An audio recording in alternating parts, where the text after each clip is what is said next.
Greetings and salutations, everybody. Welcome to my YouTube channel. My name is John Campea, and this is Open Mic. What is Open Mic? Well, I'm awfully glad that you asked. To see every day on the John Campea Show, Monday through Friday. We save time near the end of the show to take live questions from the audience. But here on the weekends, that's all we like to do, just take live questions from the audience. And that's what we're going to do. I've already had a wonderful day. I hope you guys have too. Ann and I, we were up late last night doing some really cool things around the house, and then we had some friends come over, and then this morning we got up early. We went on this early hike in Burbank to the top of this mountain thing, which was gorgeous and beautiful. My wife had been up there before. I hadn't really been up there. And then we just got a whole bunch of stuff done today. It's just been one of those really weird, very productive, very productive days. You know, those Saturdays, like it's only midday and I've already accomplished so much. Anyway, I hope you guys have a wonderful weekend lined up ahead of you guys. And we're going to get into talking about the stuff that you guys have sent in to discuss. Now, we're going to get things started with a couple of the leftover questions from yesterday's show, and then we'll roll in to the new questions that came in today. So let's get things going. All right. We're going to start things off here with Cinema Reviews. And by the way, I should mention, if you want to get in a live question, there's two ways to do it. The best way to do it is to look in the top line of the description of this video, and you're going to see a tip link there. Use that link. Go ahead and send that in. If you don't want to do it that way, or if you can't do it that way, you can also use the super chat feature on YouTube. There, now that I've got that out of the way, I won't mention that again for the rest of the show. All right, let's get into it here. Cinema Reviews writes, I feared JJ was doing DC, and the fear was true. I mean, listen, I've been on record a lot that I'm not the biggest JJ fan in the world. Like, I loved The Force Awakens. I loved that film. And he's done some other things on television, whatever, that I've really quite enjoyed. He's also done some things in television and movies that I haven't enjoyed. But the dude clearly has a very unique vision. And he seems to have an ability to create content that a lot of people talk about. And that's especially true when you go back to his television stuff. So we'll see how it all works out. It might be the greatest thing. Listen, when they said that these guys, the Russo brothers, who did Dupree and Me, were coming over to do an MCU film, not a lot of people were excited. Not a lot of people were excited.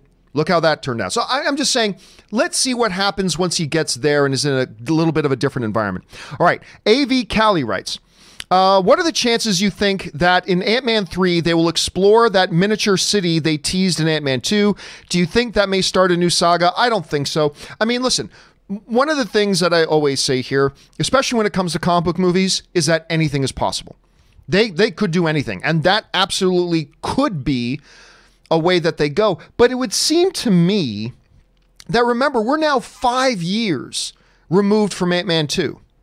Right? We're 5 years. The world has moved on. A lot has changed and all that kind of stuff. So while everything is possible, and that definitely is something they could do, it's, I don't think likely. I got to say, I don't think likely, but never rule anything out when it comes to Kevin Feige. All right, Ed Minty writes, loved your reaction on Star Wars fandom. I totally agree. Movies are not perfect. I liked 8 and 9. Sorry. Hey, listen, a lot of people liked 8 and 9. Don't apologize. I liked 8. I didn't like 9, but a lot of other people did, so that's totally cool. But I love the universe far more. I just want more stories, good or bad. My imagination was built in the galaxy far, far away, and I want more. Love from the UK. Well, thank you so much, Ed, for sending that in. And it's like, look, whenever a brand new Star Wars story is going to come, it doesn't matter what happened in the previous movie, I'm going to be excited. I didn't like The Rise of Skywalker. That's fine. Once they announce whatever this 2022 movie is going to be, if there even is a 2022 movie, once they announce it, I'll get excited about it until I see it and like it or don't like it. I mean, that's just the way it is. But it's, again, I agree with you. To me, it's more the universe that was created in those original 3 films, this Shakespearean theater, as I called it, that will always be the thing that gets me excited. And, you know, directors will come and go, producers will come and go, actors will come and go, but the stage will always be there. And I'll always be excited about the stage. All right, Star Wars Rocks writes, now that the Obi-Wan series has been put on hold, what are we supposed to look forward to after the Clone Wars? Listen, this is a big thing, and for some of us, aren't even looking forward to the Clone Wars. I know many of you are, and that's great. I'm not trying to yuck on your I'm not interested in Clone Wars, but that's just me. This has been something that a number of us have kind of been wrestling with a little bit. It's like, for instance, even Dark Side, Light Side. I mean, Christian just didn't want to talk about Star Wars anymore, but even beyond that, one of the things that he and I were struggling with a little bit is like, once Rise of Skywalker is done, We don't know when Obi-Wan's coming out. Now that the Game of Thrones guys have departed, we don't even know if there's going to be a 2022 movie or not. I mean, literally, we are in a position right now where we literally have no idea. We as fans have no idea when the next live action Star Wars stuff is coming, either on television or in the movies. Is something going to come out before the next Mandalorian? Probably not. So maybe Mandalorian near the end of the year. That's something we can look forward to. But I mean, other than that, we don't even know when the next movie's coming. So I'd say in the meantime, look forward to Mandalorian season 2. So that's what we have to look forward to. And it's a full year away. But hey, let's look forward to that. All right. John McKinney writes, Obi-Wan versus Anakin should have been more like Luke versus Vader in Return of the Jedi. Obi-Wan equals Luke in Return of the Jedi. Anakin equals, ironically, Vader in Return of the Jedi. The fight would have been far more emotional. Let me see if I can follow you here, John. Obi-Wan versus Anakin should have been more like Luke versus Vader in Return of the Jedi. Obi-Wan equals Luke in Return of the Jedi. Anakin equals... I see, you mean in Revenge of the Sith. Well, I mean, listen, I'm not thrilled with that fight. I'm not thrilled with the fight in Revenge of the Sith. There's a lot of fights I am thrilled with, but there was so much silliness in the Anakin or Vader, as he was at that time, the Vader Obi-Wan fight, that it was just hard to get re-immersed back into it. Like, it starts off great with them circling each other, and then starting the fight on Moose, but remember that one scene where they're like, I'm not even talking about I have the high ground, but do you remember that one scene where they're just standing in front of each other and twirling their lightsabers for 18 minutes? It's like, oh God. I mean, and now it's funny because I actually preferred other fights in the prequels a lot more. Now, I'm not a fan of the prequels, but a lot of the fights in the prequels, I really eat them up. So I don't know. I don't know, but they wanted to give the Jedi a different fighting style in that era. So I don't like playing the role of the guy defending the prequels, but in its defense, they did want to have the Jedi to have a different fighting style at that time. And yeah, they did some stupid things in that fight, but at the same time, there was some really, really good fight choreography in it at the same time. So, I mean, we got to take the good with the bad too, right? All right. Mike Thompson writes, thank you so much for turning Super Chats back on. You're welcome. I did get an awful... I decided to turn off Super Chats for a bit. They're just, anyway, I don't like the idea of having two different ways that people support the channel.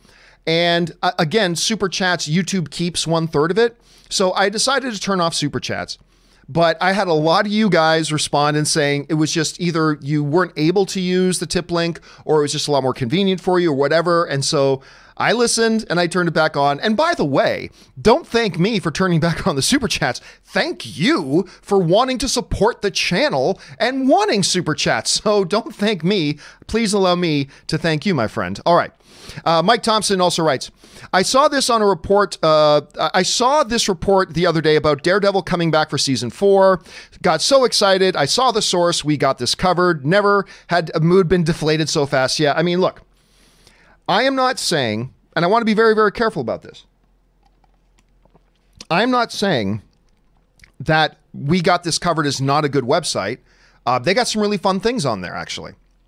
And I'm not saying that the website We Got This Covered is never correct. But, and you should look up this account. There's this Twitter account that a bunch of people shared with me that keeps track of all the claims that We Got This Covered made and what their actual, what the truth rate was.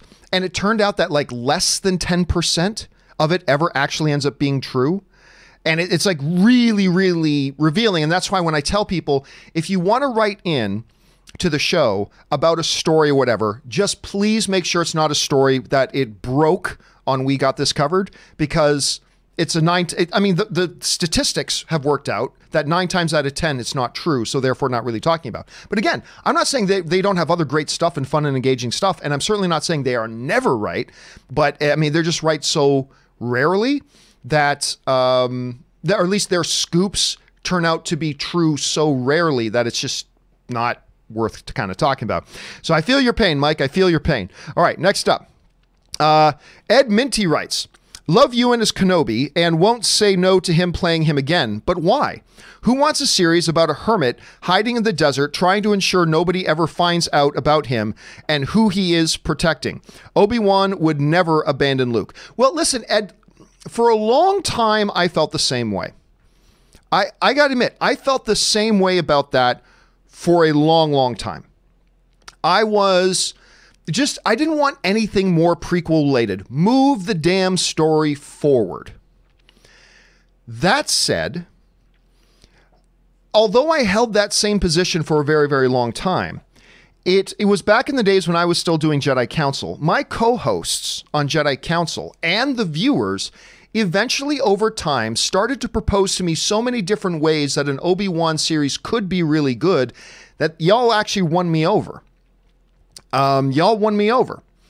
And I got to the point where it's like, you know what? Okay. I mean, look, if it's up to me, I still prefer, I don't want to keep going back and revisiting characters we already know. Do something like Mandalorian where we're exploring new corners of the galaxy and new characters and new stories. But I got to say, enough of you guys, including my old co-hosts, made very, very good arguments and laid out some really neat ideas that it did get me to the point that goes, okay, you do an Obi-Wan, I'm good. Because listen, there's a lot of years that pass between the end of Revenge of the Sith and the beginning of Star Wars Episode 4.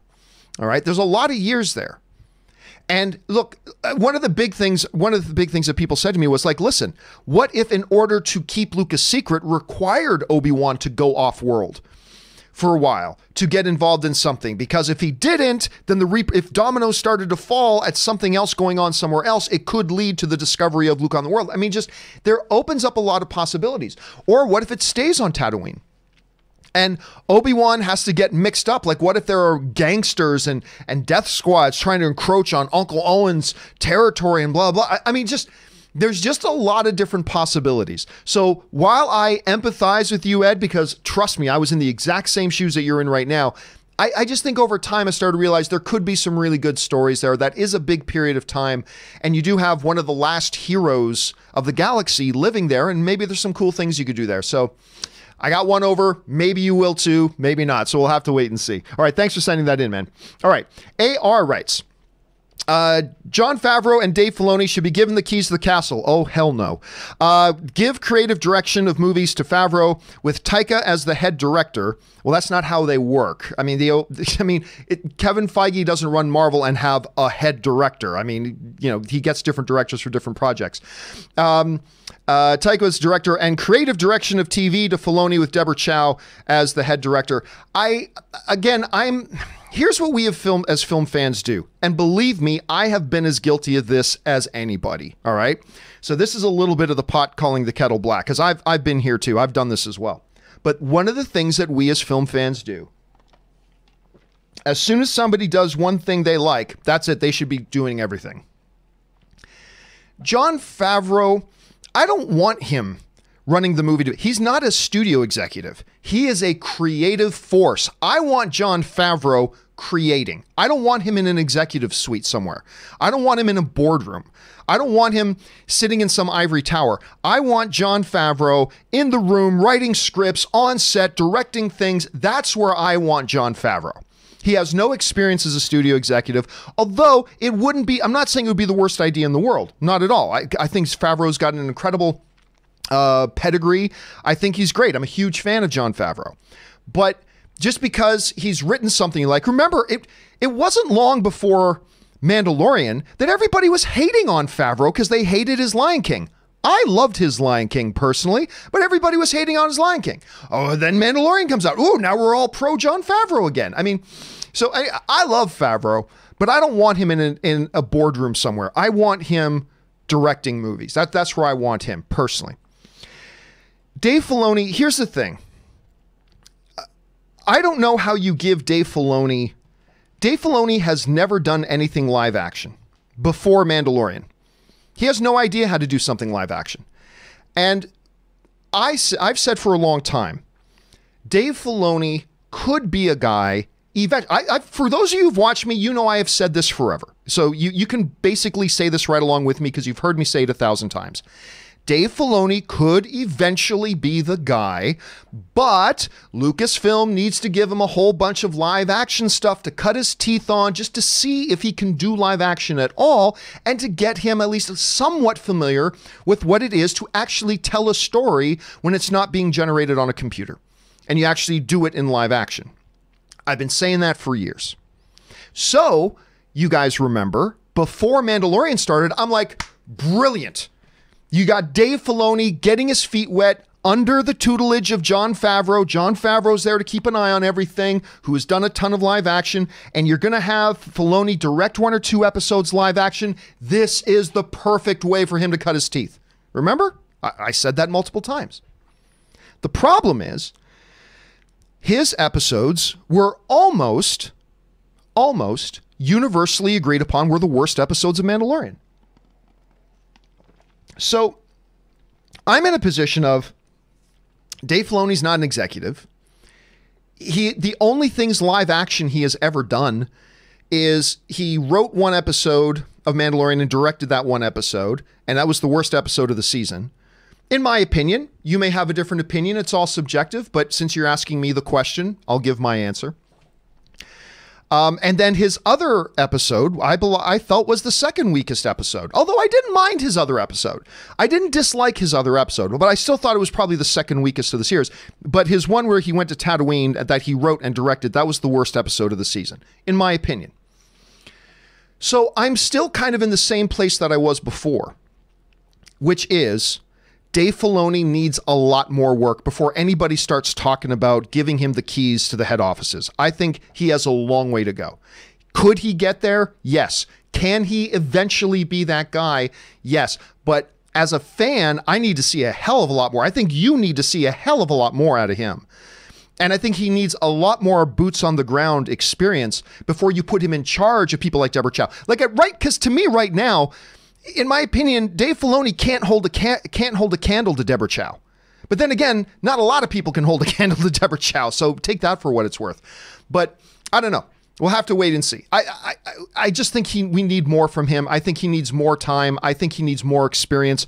I think it is way premature to go, I like a cartoon he did. Let's make him the boss of everything. I'm just not there. I know a lot of people feel that way, and that's great, but I'm sorry, all the empirical, practical stuff I see in front of me just says he's not the guy. And as far as Favreau goes, maybe it's just selfish of me. I want him directing stuff. I want him writing stuff. But again, that just might be selfish of me as a fan wanting him to be there. But anyway, all right, let's see what's next. Santez Henderson writes, yes, you finally see the light that Kennedy is a problem to the Star Wars brand. Sorry, but all this stuff is too frequent. It can't be all the time. Well, I mean, pump the brakes on that for a second, Santez. Number one, I don't blame Kathleen Kennedy for all the problems of Star Wars, not in the least. And to be clear, for those of you who followed me for at least a year or more, you guys remember over a year ago, I put out a video saying I believe Kathleen Kennedy needs to resign. And the reason I felt that Kathleen Kennedy needed to resign was only because, and exclusively because, I believe, and other people may feel differently, but I believed at the time a year ago that the number one responsibility of her as the head of the studio is to 100% make sure that she brings in the right filmmakers, the right directors, the correct writers, and 100% make sure that they understand her vision and she understands their vision and that they are 100% on the same page, because if that doesn't happen, projects fall apart. And what has happened since Kathleen Kennedy has taken over? We have had more high-profile director departures, writer departures, changing of directions, all this kind of stuff in the scope of 5 or 6 films. What is it, 5 right now? 5 films. Than Kevin Feige has had over the course of 23 films. When you get into every single thing, with an exception of The Mandalorian, but when you come into every single project where you announce to the world, we have a director, this guy, oh, we're so excited about this director doing it. And then a year later, Yeah, that director's not with us anymore. We had creative differences. Well, why the hell didn't you know you had creative differences a year ago? Why didn't you figure out that you had creative differences before hiring them and before announcing to the world that that's your director? Now listen, it still happens sometimes, but the frequency of which it happens with Kathleen Kennedy is, to put it mildly, concerning. When you create an environment of chaos, it makes it really difficult, I should say, for good creative material to come out of chaos. Kevin Feige, sure, over the course of 24 films, he's had a writer here or there drop off and one or two directors had to switch seats. Over the course of 24 films, it happens. But for the most part, the MCU is a very, love or hate the MCU is a very stable ship. The USS MCU is a very stable ship. And when you have a stable ship, it doesn't guarantee good stuff's going to come out, but it makes it a much more conducive environment to good creativity to come out of. When you have an environment, though, that Kathleen Kennedy has fostered, where it's constant upheaval of directors and now writers and now delays and all this kind of stuff, when that's happening with almost every single project, and you foster an environment of chaos, it is difficult, not impossible, but difficult for positive creativity to come out. Look, I loved The Force Awakens. I love Rogue One. I really, really enjoyed Mandalorian. There's some good things in there. But she clearly cannot do the main job. And the main job is getting the right people on board and making 100% sure that she and they are 100% on the exact same creative page. And while she may be, by all accounts, one of the single greatest producers in the history of Hollywood, this has clearly not been a good job for her. This is not the right job for her. Now, on top of all that, as we really discovered coming out of The Rise of Skywalker, there was no plan for the trilogy. There was no plan. That would have been job number 2. Job number 1, get the right people involved. Make sure you are 100% on the same page with them. That's job number 1. She dropped the ball on that and continues to drop the ball on that. Main job number 2, when you're going to do a new trilogy, make sure everybody knows what the path of that trilogy is. Have a roadmap mapped out for the trilogy. Leave a lot of room for the individual directors to have some creative input and some creative freedom, but have your roadmap laid out. And it became ultimately clear, especially coming out of The Rise of Skywalker, that there was never any plan. There was never any plan. And whenever something that looked like a plan started to come together, a director would leave, a writer would leave, they change their directions and blah, blah, blah. And then we end up with the situation that we're in now. So as far as part 1 goes, her inability to make sure she gets the right people, that's been a problem that I've had with Kathleen Kennedy. And by the way, with all the crap that I'm talking, I still count myself as a Kathleen Kennedy fan. You look over the history of her career, you're a fool. You're a fool if you don't bow the head and take a knee and go, holy shit, this is one of the greatest careers in the history of Hollywood.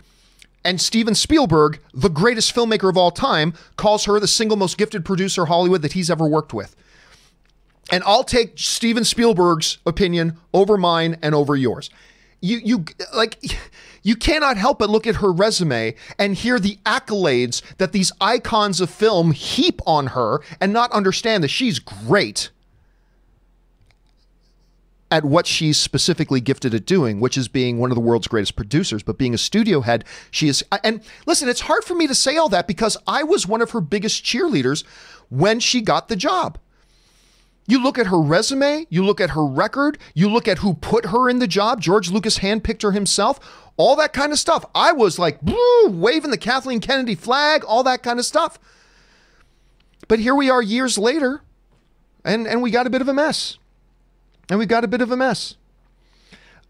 Anyway, so that's just, but listen, let's not blame it's not everything that's her. I pin those 2 things on her. The inability to keep personnel Number 2, making sure there was a roadmap and a plan before embarking on the trilogy. Those are the 2 things I hold her responsible for. There's a lot of other things, and making good movies is very tough, and bad movies happen and all that kind of stuff, and people shouldn't get their underwear all shoved up their asses when a movie comes out and it's not what they hoped it would be, and all that kind of stuff. Bad movies happen. Movies we don't like happens. People are giving it their best shot. But the things you can control, having a plan, making sure you get the right people, those are things we expect you to do right. And unfortunately, those are the things she has not done right. But anyway, I went on that far longer than I should have. Sorry about that, guys. All right. Let's see. So where do we go? Gabby writes, hey, John, just wanted to support your channel and thank you for awakening the movie geek in me. I casually started watching your videos a few months ago, but now I'm looking forward every day to tuning into the live show during my break. Well, thank you so much, Gabby, and thank you for being here and being a part of the show.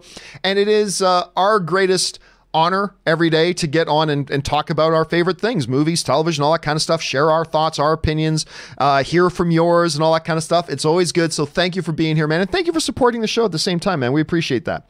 All right.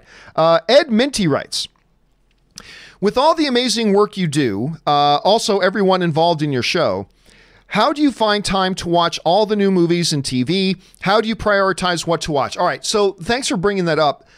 The simple fact of the matter is I don't have time to watch a lot of TV. Like a lot of times people will send in questions and they'll ask like, John, like, have you seen this show yet? And I'm like, nope. John, have you watched this show yet? No, I want to, but nope. John, you got to see this show. I would love to, but I just don't have time. I basically have time to watch 1 episode of television a day. And that's when I'm done the John Campea Show. And I'll do like a Discord server chat with our Patreon supporters for a bit, upload some things to Ray, and then go downstairs to have lunch. And as I'm having lunch, I'll pop on 1 episode of something. And that's not a lot of time with all the incredible television that's out there. That's not a lot of time. I'll tell you what, it's only getting more and more difficult.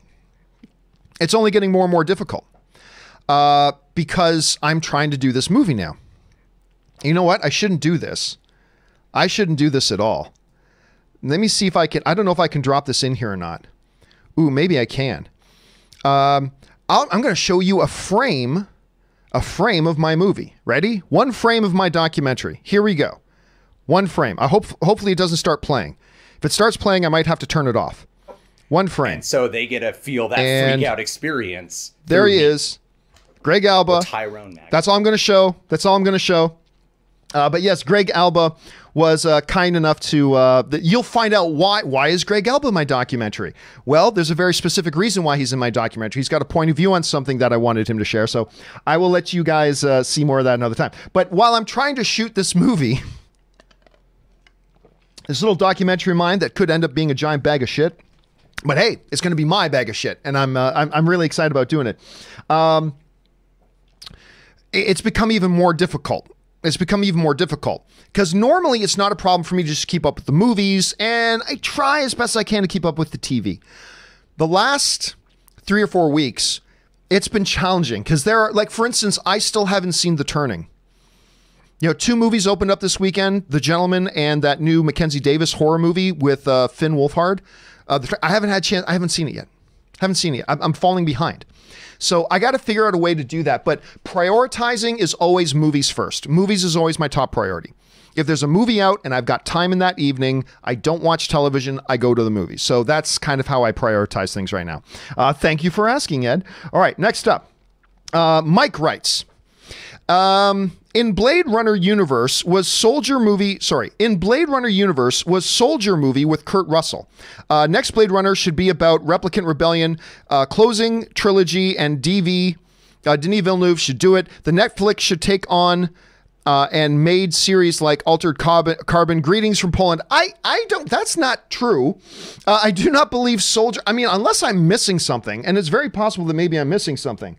I do not think Soldier was part of the same universe as Blade Runner, but maybe it was. I mean, maybe that's something I'm going to learn new every day. I don't think something like that can be brought to Netflix. I just don't think something like that can be brought to Netflix. I I don't think Netflix is in the habit of wanting to put out stuff. And if they couldn't get people out to the movies, I don't think they could see a lot of success on Netflix. So I just think we've probably seen the last of the Blade Runner universe, at least for a few years. At least for a few years. Let's see what happens after that, though. All right. But hey, listen, Mike, if they announced that Denis Villeneuve was going to come back and do another Blade Runner movie, maybe nobody else goes. I'm going to go. You're probably going to go. But I just don't think a lot of other people will. Okay, what's next here? Jorge Sosa writes, who is the showrunner for Obi-Wan? You know, they've only announced Deborah Chow as the director for the whole series, but being the director for the whole series, that pretty much means she's the showrunner. Look, in television, the reason the directors aren't the showrunners is because most of the time, like 95% of the time, they get one director in to direct one episode, then another director directs another episode, then another director directs another episode, and so on and so on and so forth. And the constants are the writers. The writers are the ones who are constant and involved and scoping out all of the show. So usually it's a writer that is the showrunner. In a situation like Obi-Wan, where Deborah Chow is going to be directing the entire thing, while I have not heard any official statement to this thing, my assumption is then that she is the showrunner. The only times I've ever seen a situation where a director directed the entire season of something, they were also the showrunner. That doesn't mean it has to be that way, but that's my assumption right now, unless I missed something, but that's my assumption at the moment. Doesn't mean it's going to be that way, but that's what I think at right now. All right, let's see here. Man Mountain Gherkin writes, thoughts on the movie The Clothing Designer's Closet, the haunting true story of the world-famous clothing designer who is also an adherent nudist. Listen, Man Mountain Gherkin, you might have just given somebody in Hollywood a great idea. You might have just given somebody in Hollywood a really, really good idea, because everybody loves stories. Everybody loves stories about dichotomy. And you, my friend, just proposed an incredible story of potential dichotomy. That could work out really well. All right. Next up here, we've got Manny Rivera writes, John, I know you lost your best friend some time ago. I just lost my dad on the 15th. Dude, I'm so terribly sorry to hear that, man. How do you get the strength to continue forward? Well, first of all, let's be clear. Your loss was greater than mine. I'm not saying your father was better than my friend, but your relationship clearly to your father was a closer one than mine was to my friend. So your loss is greater. I'm very lucky, particularly for somebody, you know, who's my age, that not only do I still have both of my parents, I still have 3 out of 4 of my grandparents. So, I mean, it's, I'm very, very fortunate that way. I'm very, very fortunate that way. I think the moving on, there's no, and listen, we're speaking way outside of anything that I have any real knowledge of. I can only express to you my experience. Moving on comes from a choice. There's no magic thing you do. There's no magic button you push that you just get over it. You don't get over it. I mean, the death of my friend is something that lives with me all the time, but you move forward. Because that is ultimately the nature of life. Things happen and cycles happen, and it is part of the circle of life, to quote Lion King. But it's just a matter of you learn to move forward by moving forward. You know what I mean? It's just a one foot in front of the other thing. And as you move forward, you get the hang of moving forward. And it doesn't take away any of this stuff. And again, I'm speaking way outside of my ballpark, but this is just my experience. You learn it by doing it. And it stays with you and it comes with you, but it also becomes a part of you. You know, and if your dad was anything like my dad, your dad's job in life was to prepare you for life. And now you take those lessons and you move on and you honor him by moving on. So, and you carry him with you as you go. But yeah. So anyway, again, Manny, deepest regrets to you and all of yours and your family and your loved ones for the loss of your dad, and just all the best to you, man. All the best. All right. The OG Dirk Diggler writes, where are we at? Over under 40% that Hayden Christensen returns in the Obi-Wan series as Anakin/Darth Vader. Love the channel, John. I'm going to go way under on that. I thought if there was any chance that we were going to see Hayden back, I thought it might have been. I didn't think he would pop up in The Rise of Skywalker. but I thought there's probably a better chance of that happening than anything else. If he was going to pop back up, I think it would have been in The Rise of Skywalker. So is it possible? Yeah, I'm not going to say it's 0%. I'm not going to say it's 0%, but I would go way under 40. So I'll take the way under the 40 on that one. Nosferatu writes, John, that was from Ghostbusters. Obviously, you're talking about something that was probably on the previous show, and I can't remember what we were talking about. Okay, next up, Phil Corvelli writes, hey, John, last night I watched The Revenant, such a good movie, for the first time and was like, holy shit, this is great. It really is great. DiCaprio and Hardy were both fantastic, and the cinematography was absolutely stunning. It is a gorgeous film to look at. If I'm not mistaken, I believe they used nothing but natural light for that movie, which is crazy. But if I remember correctly, and I might be off about this, but I believe it is a movie that they chose to use nothing but natural light, which is absolutely nutty to me. It's, of course, the movie that finally got Leonardo DiCaprio his Oscar, and he earned it. He absolutely earned it. But all the performances in it were great. The cinematography was fantastic. The story was great. And there was just, I know I use this word a lot, but there was just such a visceral nature to the character and to the story itself, that as you're watching it, I found myself getting emotionally wrapped up. And it's not just the horror of the bear scene, but just this dude is having a crappy day, you know? And there's just something about the way that Leonardo DiCaprio portrayed it, conveyed it, made it real. It was absolutely amazing. And I loved it. I absolutely loved it. I thought it was great, and I thought it was well worth Leonardo DiCaprio getting his Oscar for that. Okay, so anyway, glad you had a chance to watch that, Phil. Russell Amador writes, what's the difference between a reboot and a remake? I think it's a game of semantics, Russell. It all depends on who you ask. I don't think there's any really firmed up definition. Now, I always considered, but this is just me, a remake has been taking a previous movie with its previous story and doing it again.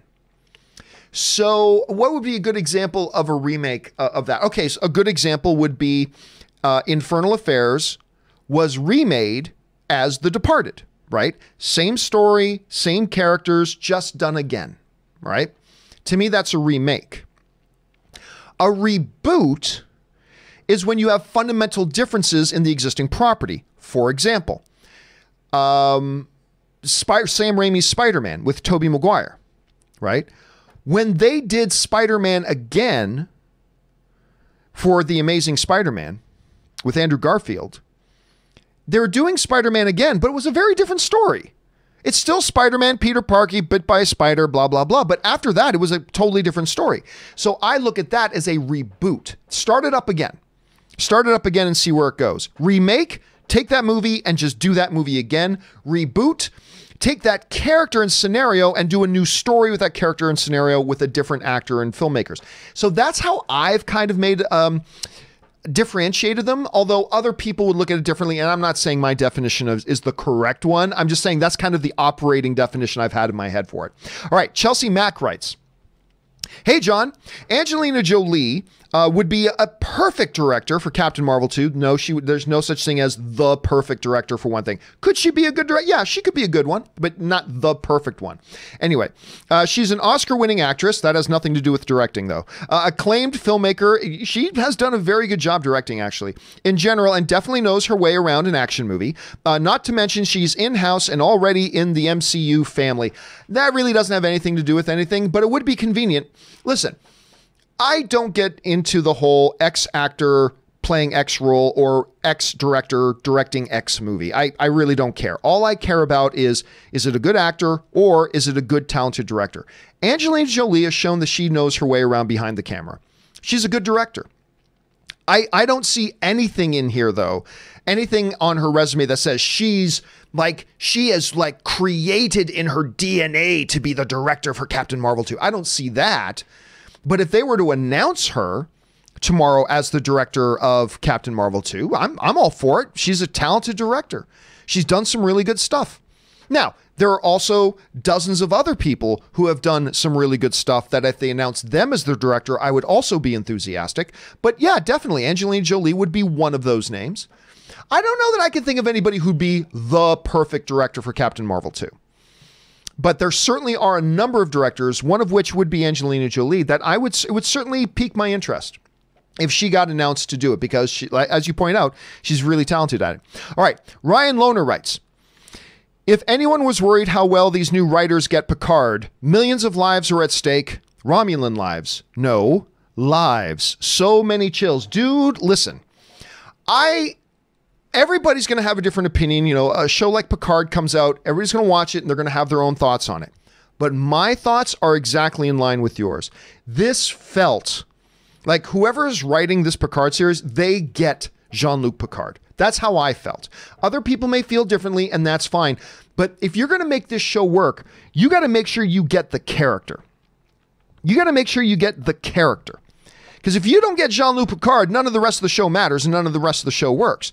But if you get Jean-Luc Picard and you write him as Jean-Luc Picard, then that's going to carry the show. And I felt, even though I really did like the episode, but the main reason I liked the episode was because every moment of that episode, I felt like I was with Jean-Luc Picard. And you're right. That scene was great. As he's saying, there were lives at stake, and the interviewer, well, Romulan lives. No, lives. I'm like, that is as Jean-Luc Picard line as there has ever been written. And I loved it.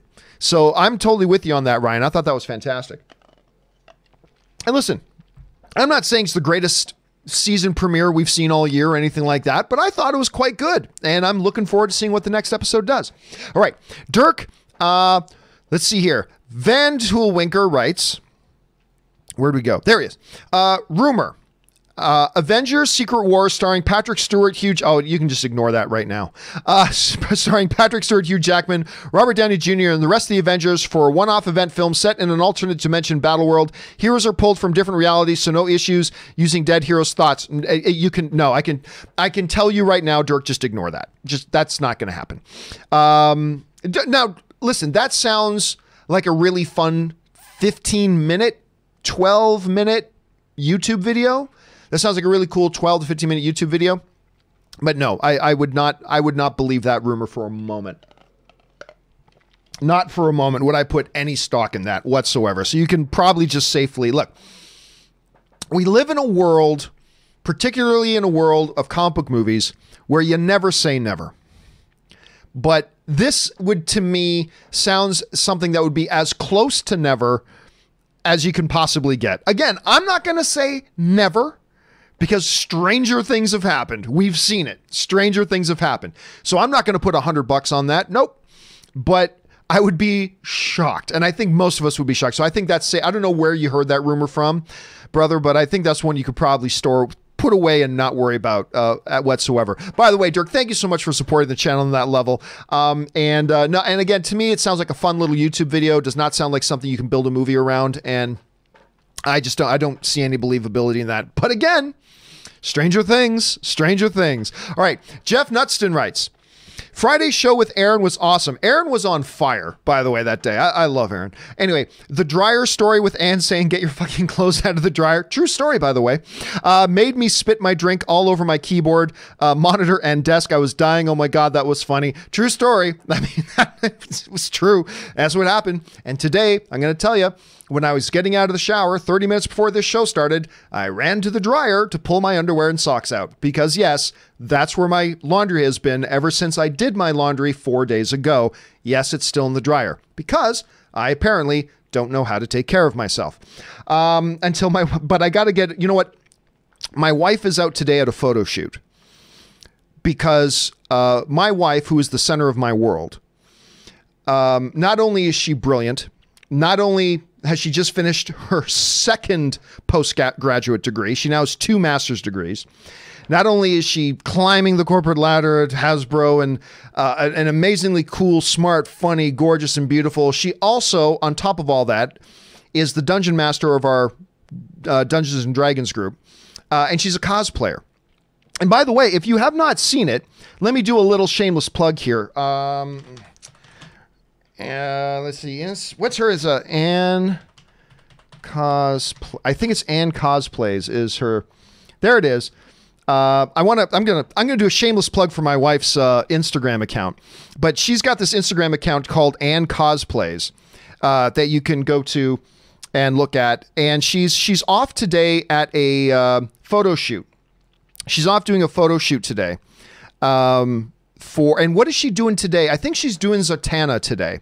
Is the one she's doing today. So she's off doing a photo shoot today, and she's amazing and all that kind of stuff. But I know that today, I love that Joker one of hers. I know today is my day that I've got to get my laundry out of the dryer today, because I believe she's going to do her laundry later, and I don't want get your fucking clothes out of the dryer being yelled at me again, because she is 105 pounds of Filipina fury, and I don't want that fury coming down on me. So anyway, thank you for sharing that, Jeff. I appreciate that, man. All right, what's up next? Let's see. Undead Sick 83 writes, "Hey, John, just watched The Mandalorian again. I did enjoy that show. And while I think it's a great show, I have one big problem with it. Too episodic. A serialized story works much better for me. Star Trek Picard and Discovery. I hope they fix this in season 2. Thoughts?" I'm going to disagree. Look, one of the things about this show that Jon Favreau made very, very clear this was going to be like the old serialized Westerns, right? This was going to be a lot like the old serialized Westerns, which quite often were villain of the week and that sort of stuff. Now, what they did with Mandalorian, and again, I'm just speaking for myself here. I'm just speaking for myself as a fan. What they did with Mandalorian was they kind of blended it. They had an episodic approach while having an overarching story. And except for the Dave Filoni episodes, every one of the episodic episodes contributed into character development or story development, relationship dynamics, character development, and story furtherment. Every single one of those episodes contributed in one way, shape, or form, be it inner character dynamics, character development, or overall story arc. Every single one of those episodes contributed to that, except for Dave Filoni's episode. But that was an aberration. And so I felt like we got the best of both worlds. And by doing it that way, we got to meet more interesting characters and have really different interesting things going on from episode to episode. Because if you just make one thoroughfare story, there's less wiggle room of where you can go with it. And that can be a good thing, as it is for a lot of shows, but sometimes another approach is better. So I kind of dug it. But listen, Undead, you're not alone. I know there are a lot of people who were upset at the whole idea of that. That they were really upset. Why is that? What's going on here? What's going on with my controller here? They were very upset with the whole notion of the episodic kind of nature of the series. That was a common complaint, even amongst people who really, really love the show. But I got to tell you what, for me personally, it worked. And I don't think it needs to be fixed. You know, the way you put it, like, what do they do to fix this? I don't think it's something that needs to be, nor should be, fixed per se. I think it's perfectly good the way it is. And I hope they carry that through, because I think that's part of what made it work.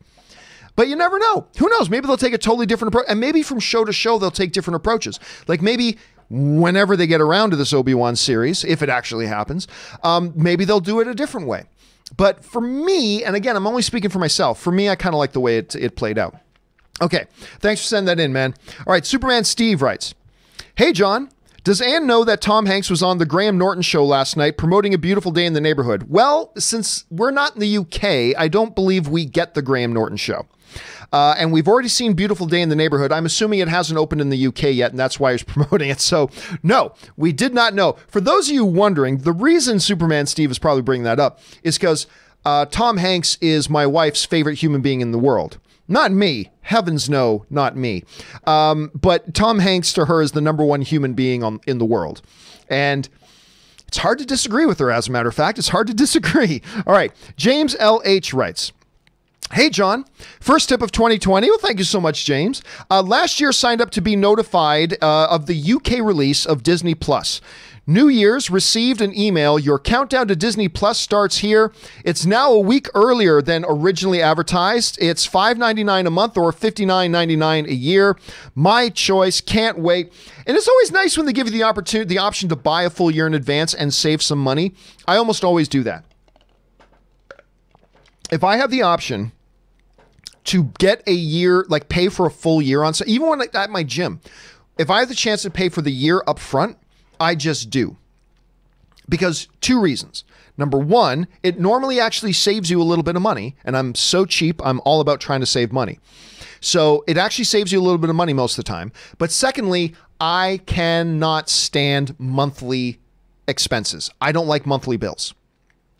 I don't like monthly bills. So that's why for pretty much everything that I have the choice, if I need it, I will not buy it until I can just save up for it and buy it. So I don't have monthly expenses hanging over my head, because I do not like monthly expenses. But anyway, the real star here of all this, of course, is the whole thing that you are getting Disney Plus finally coming to your door. That is great news. I know, listen, I can't even imagine the frustration that a lot of people have had. To having to hear about everybody else in the world talking about Mandalorian or whatever else is on, you know, Jeff Goldblum, The World According to Jeff Goldblum, whatever, and not even having the opportunity to watch it. So that is awesome that you finally get the chance to watch that, man. So I'm very, very happy for you. And by all means, buy it for the full year. Save yourself some money. Save that money. All right. Julius Goodwin writes, if I've never had a chance to say so before, just wanted to let you know it's both an honor and a privilege to be one of your Patreon supporters, sir. Oh, no, the honor is mine, Julius. Thank you so much. And honestly, thank you to all of you guys who are Patreon supporters. You guys just provided that backbone of support to the channel that has allowed us, not just allowed me to do the show, but it's allowed us to have, you know, Ray, you know, working on graphics on the show every single day. He puts in like 6 hours a day just doing graphic stuff and doing, you know, structure, stuff like that. Fact checker Jonathan, who looks after so much of the behind the scenes stuff, and he's working very hard on the documentary with me right now, which I can't wait to do this documentary for you guys. For Juliet, who many of you guys have not met Juliet, because Juliet is somebody we just hired recently. She is not an on-camera personality. She is a multi-time film school graduate. She's got 2 different film degrees, and she's been a project manager and a creative director at a production company here in Los Angeles. And we just recently hired her to work with me and Jonathan and Ray on the documentary. So she's doing a lot of work on the documentary. And then, of course, that goes without saying, people like Robert Meyer Burnett, Chris Carr, Aaron Cummings, all that comes from the support that you guys give us, both through, you know, using the tip feature and super chats, which is great, but also for those of you who give us kind of our underlying support with the Patreon campaign. And so many of you guys have been with me for like over 2 years. And, you know, Ann and I, every once in a while, we'll talk about the Patreon thing. It's like, can you believe there have been people who have been supporting this channel for like that long? And it's humbling and amazing. And thank you so much for doing that, Julius. All right, next up, James Hoffman writes, probably my favorite scene from Picard, the episode, is the interview scene. I got to agree. Reporter, Romulan lives. Picard corrects her lives. And then his line, because it was no longer Starfleet. That was great. Quintessential Picard, guided by his moral convictions. And again, look, at the end of the day, there are going to be people who like this episode and people who don't, because it's all subjective and you know, may or may not work. But to me, even if you don't like the episode, you got to admit they did nail the Jean-Luc Picard character. He is as Jean-Luc Picard as he was 20 years ago when he was on the bridge of the Enterprise in The Next Generation. He is every bit as much Jean-Luc Picard now. And as long as you got that, this show can work. And maybe the episode didn't work for you. It did for me. But you got to admit, it really, they nailed the character. Because he was quintessential Picard to me in that episode. But anyway, that's just me. All right. Julius Goodwin writes, also wanted to ask, did you ever post a video answering my $50 super chat on open mic January 4th of this year? Okay, I'm glad you brought that up. Remember I said a little bit earlier that I've been falling behind on things because of the movie and everything? Okay, so I started a new thing this year where people who sent in, because I did not expect it to happen very often, people who sent in like a tip or a super chat of $50 or more, that we would answer the question in the video, and we did. We would answer, so we answered the question, but we would also do a standalone 3 to 5 minute video that would go on the front page of the channel. You see, we've already got a bunch of them up there on the front page of the channel, and that. And my plan was, everybody's got a plan until you get punched in the mouth. That's a Mike Tyson quote. My plan was about once a week, I'll gather up those questions and we'll do them. But I'm a couple of weeks behind. Oh, I've got them all here. I got a list of about 20 of them right here on the side of my screen that you can't see right now. Actually, I'll pop one up on the screen just so you can see it. Which one's this? I don't know which one this is. I'll just bring it up on the screen here quick though. There's one from class. There's one from class. Okay, so I got to get to class. So I've got this whole batch of them there waiting to go, and I'm a couple of weeks behind because of everything in life. So what we've decided to do, what I've decided I should say to do, to get caught up on all of these and to give it all a little bit of a different flavor, this is what I've decided to do. So Monday and Tuesday, I'm going to have, since you guys already heard me, because like I said, when you send in the question, I answer it live, and then later we answer it again, maybe a different way in a 3 to 5 minute standalone video. Well, I thought, you know what? I need a way to make sure we get caught up on these. But also, everybody's already heard me answer it. So here's what we're going to try. And let me know if you think this is a terrible idea. I think it's a good idea, but if you think this is a terrible idea, you guys let me know. I think I am going to answer the question when they come in. And then on Monday and Tuesday, I'm going to get Jonathan, Ray, and Juliet. I'm going to get them to answer the questions in a standalone video. So I will have already answered the question in the show when it was sent in, but then in a standalone video, I'll let it a little bit of a different perspective. I'll get fact checker Jonathan, Ray, and Juliet to record a bunch of these 3 to 5 minute ones. I mean, they won't always do them, but I'm going to get them to do a whole bunch of them on Monday and Tuesday, just to give it a little bit of a different perspective. So it'll help me get caught up. It'll give it a different perspective, and I think that could be fun. So, I don't know. Again, like I said, guys, if you think that is a bad idea, you just let me know that's a bad idea, and maybe I'll pull the plug on that. But again, to everybody who chooses to support to actually like to step up and support the channel and support the content on that level, thank you very much for that. It's incredibly generous of all you guys, and those videos are coming, and you're going to see different faces answering them. So I think it's going to be kind of fun. Anyway, thanks for bringing that up, Julius. All right, next up here. Let's see. Yusuf Alvi writes, it looks like I was sadly right. They used Cowboy as a jobber to make Conor look good, just so they can build a narrative for Khabib rematch. I hope Khabib says no, since this was in no way a title contending fight. Love you, man. I got to disagree with you, Yusuf, because of this. It's only Cowboy jobbing to McGregor if they fix the fight.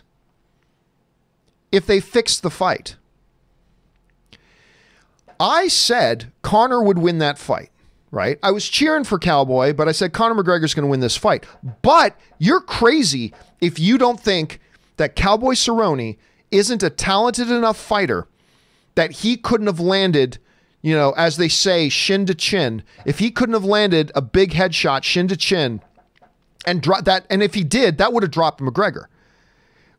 I would have put my money on McGregor winning, but you got to know that Cowboy Cerrone winning was absolutely a possibility. It was absolutely a possibility. That very much could have happened. So I think a lot of us understood that McGregor was probably going to win that fight. But don't believe for a second that it was all predetermined. Cowboy Cerrone could have won that fight. He could have won that fight. But as it turns out, I mean, listen, I knew McGregor would win, but I didn't think he would look that good. I don't like Conor McGregor, but you got to tip your hat to him. This is this is Donald Cowboy Cerrone, and what he did in there, I have never seen anybody manhandle Cerrone like that. So quick and so efficiently. Like, give the man his due. It was good. So no, it was not a job. It was not a jobber situation where it was predetermined. No. Cerrone could have won that fight, and it would have changed everything. he could have shocked the world just like Nate Diaz beat him, but they didn't. He went in there, and you got to give him his credit. Nobody has ever looked that good against Donald Cerrone. Nobody has ever looked that good against Donald Cerrone. And so give him his due, man. Give him his due. All right, let's see here. Yusuf Alvi writes, now that Jared Leto is essentially out of the DCU, we don't know that for sure, by the way. We don't know that for sure. When do you think we will have another Joker in that universe? They have to be thinking about it. Well, listen, I'm still not 100% convinced that he'll never be back. Listen, they screwed him over. They did. And you may not have liked his interpretation of the Joker. I personally did. That's fine. But there is a lot that would go to suggest that maybe he's done. And if I had to put $5 on it, I would bet $5 that he's probably done as Joker. But I wouldn't put $100 on it. I wouldn't put $100 on it. I think there is still an outside shot here that we see Jared Leto back as Joker. If he's not, it could be a while before we see Joker again. Like years. Not counting the Joaquin Phoenix Joker, which is in a different universe, but it could be years. I mean, multiple years. All I'm saying is, I am not going to fall out of... When I'm sitting down in my AMC theater, leather recliner seat to watch Harley Quinn, the new movie, I'm not going to gasp and fall down the stairs if Jared Leto pops up on screen. Again, I'm not saying he's going to. I would put $5 on that he's not going to be there. But I don't think it's an impossibility that Jared Leto doesn't at least pop up as a cameo in this movie. Again, I'm not saying he is. I'm actually saying I don't think he will. I'm just saying I'm not going to be shocked if he does. But if he is done, as we kind of guess he may be, if he is indeed done, I think we're looking at 4 or 5 years before we see them try to bring a Joker back into the DCEU. So let's see. All right, Qui-Gon Jinn writes, midichlorians, oh God, midichlorians, are a microscopic life form that reside within all living cells and communicates with the Force. Without the midichlorians, life could not exist, and we would have no knowledge of the Force. Midichlorians tell you the will of the Force. Yep, the Force got reduced just like that to a STD blood condition. Yeah, did you guys know that? I didn't know that. I grew up my whole life with Star Wars. I had no idea that it was basically the Force is like an STD. So like when Anakin has sex with Padme, could some of these midichlorians in his body be passed on to Padme?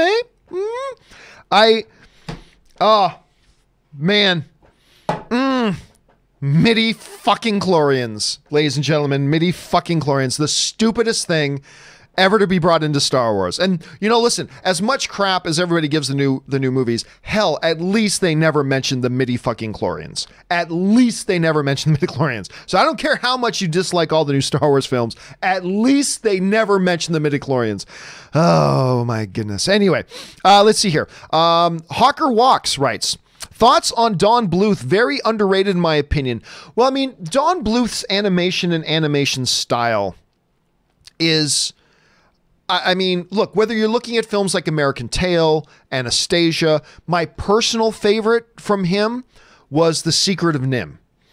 I mean, The Secret of NIMH, this was a movie that was in the earliest, so I was really freaking young, but I still remember, I watched that again even once I became a teenager. I mean, The Secret of NIMH is definitely not a kid's movie, but it's just so deep and it's dark and it's wonderful. I have always loved The Secret of NIMH. And look, he's done a lot more beyond that. He also did video games and is a writer as well and all kind of stuff. But yeah, those are the films that really jump out to me the most when I think. Then of course there was Dragon's Lair and all that kind of stuff that Don Bluth got involved in. So yeah, man, I really like Don Bluth. I really, really like Don Bluth. Okay, let's see here. What's next? The next one up is Snake, who writes, in your opinion, what was the main reason that made Disney nix the Duel of the Fates script? That, of course, was Colin Trevorrow's script. Episode 9 was going to be directed by Colin Trevorrow. He had a script done. They were already doing pre-production. It was going to be called Duel of the Fates, which is a badass title. Rise of Skywalker was also a badass title until we saw the movie and realized the movie had nothing to do with it. Anyway, Nix the Duel of the Fates script and go with the Rise of Skywalker story. A, Carrie Fisher's passing away. B, The Last Jedi Backlash. Or C, JJ wanting to do his own thing. I completely do think that Carrie passing away had something to do with it. I'm sure that Carrie passing away clearly complicated issues. That said, when you look at the evidence, right? The evidence of it's been well documented and established that J.J. Abrams never intended Rey to be related to anybody. It was always his intention from the beginning that Rey was in fact a no one, just like thousands of generations of Jedi before her have been, not related to anybody special. Just like thousands of generations of Jedi before her. That was always J.J. Abrams' plan. It's been well documented. The very fact that in Rise of Skywalker, we see him undoing his own storylines and completely changing what the direction he was going to go in, or the direction he was trying to lay out at the beginning with The Force Awakens, which I love, by the way. I love The Force Awakens. The very fact that we see him changing his own stuff, I think makes the answer to that snake pretty clear. The main reason they went away from Colin Trevorrow's thing to do JJ's was because they were just being reactionary to the backlash. That was it. They became reactionary to the backlash. And you ended up with the worst Star Wars movie out of the new batch. It still was better than the prequels, but it's the worst Star Wars movie of the new batch. Just a poor movie, in my opinion. Again, I understand a lot of you guys like The Rise of Skywalker, and that's awesome. I'm not trying to take that away from you whatsoever. I'm just saying for me. So yeah, now listen, Colin Trevorrow's script also had some issues. Let's not pretend that it didn't. And maybe if they had actually fleshed it out and made it, maybe it would have turned out worse than The Rise of Skywalker. Who knows? But just reading it on the page, and that can be really deceptive, but just reading that on the page, to me, his Duel of the Fates worked much better than Rise of Skywalker did. Again, though, it had the massive advantage that it was only playing out my imagination as I'm reading the script. So there could have been a massive difference there. But yeah, I think the facts that we have in front of us and the evidence that we have in front of us that suggests that while Carrie Fisher's passing, I'm sure, was an influence, I think it's clear. I think it's clear that this was Kathleen Kennedy not having a plan, and then everybody having a knee-jerk reactionary reaction to the backlash and going, quick, let's change what we were doing. Let's change everything. Blah, blah, blah, blah. And you ended up with what you got. So in my personal opinion, which could be wrong, but my personal opinion is it's the answer to that is most definitely B. So anyway, that's the way I say that. Russell Amador writes, hey, John, quick question. I was scrolling through headlines this morning, and I must ask, is Bambi live action reboot movie the one we deserve, but not the one we need right now? Yeah, so that's clearly going to be a topic on Monday's John Campea Show. By the way, that is clearly going to be a topic on Monday's John Campea Show. I have not yet really wrapped my head around it, because I'll tell you why. I came across that headline last night, and I just chose not to take time. I was in the middle of other things that have to do with my movie, so I didn't have time to sit down and research it and read into it. I just saw the headlines and going, wow, that's interesting. So tomorrow on Sunday, when I'm preparing the show notes for Monday's show, that's when I'll dive more into it. I don't know if this is a good one to do. Lion King, I was all for. Bambi is magnificent. Is there a market to do a quote-unquote live-action Bambi? And would said live-action Bambi just be done the same way Lion King was done, where it's not really live-action, it's animated? I don't know. It raises interesting questions. So I am very curious about this, Russell, myself. I don't know the answer to it quite yet, but I'm sure we will find out. We will find out soon enough. Again, I'm not against it. I'm not against it.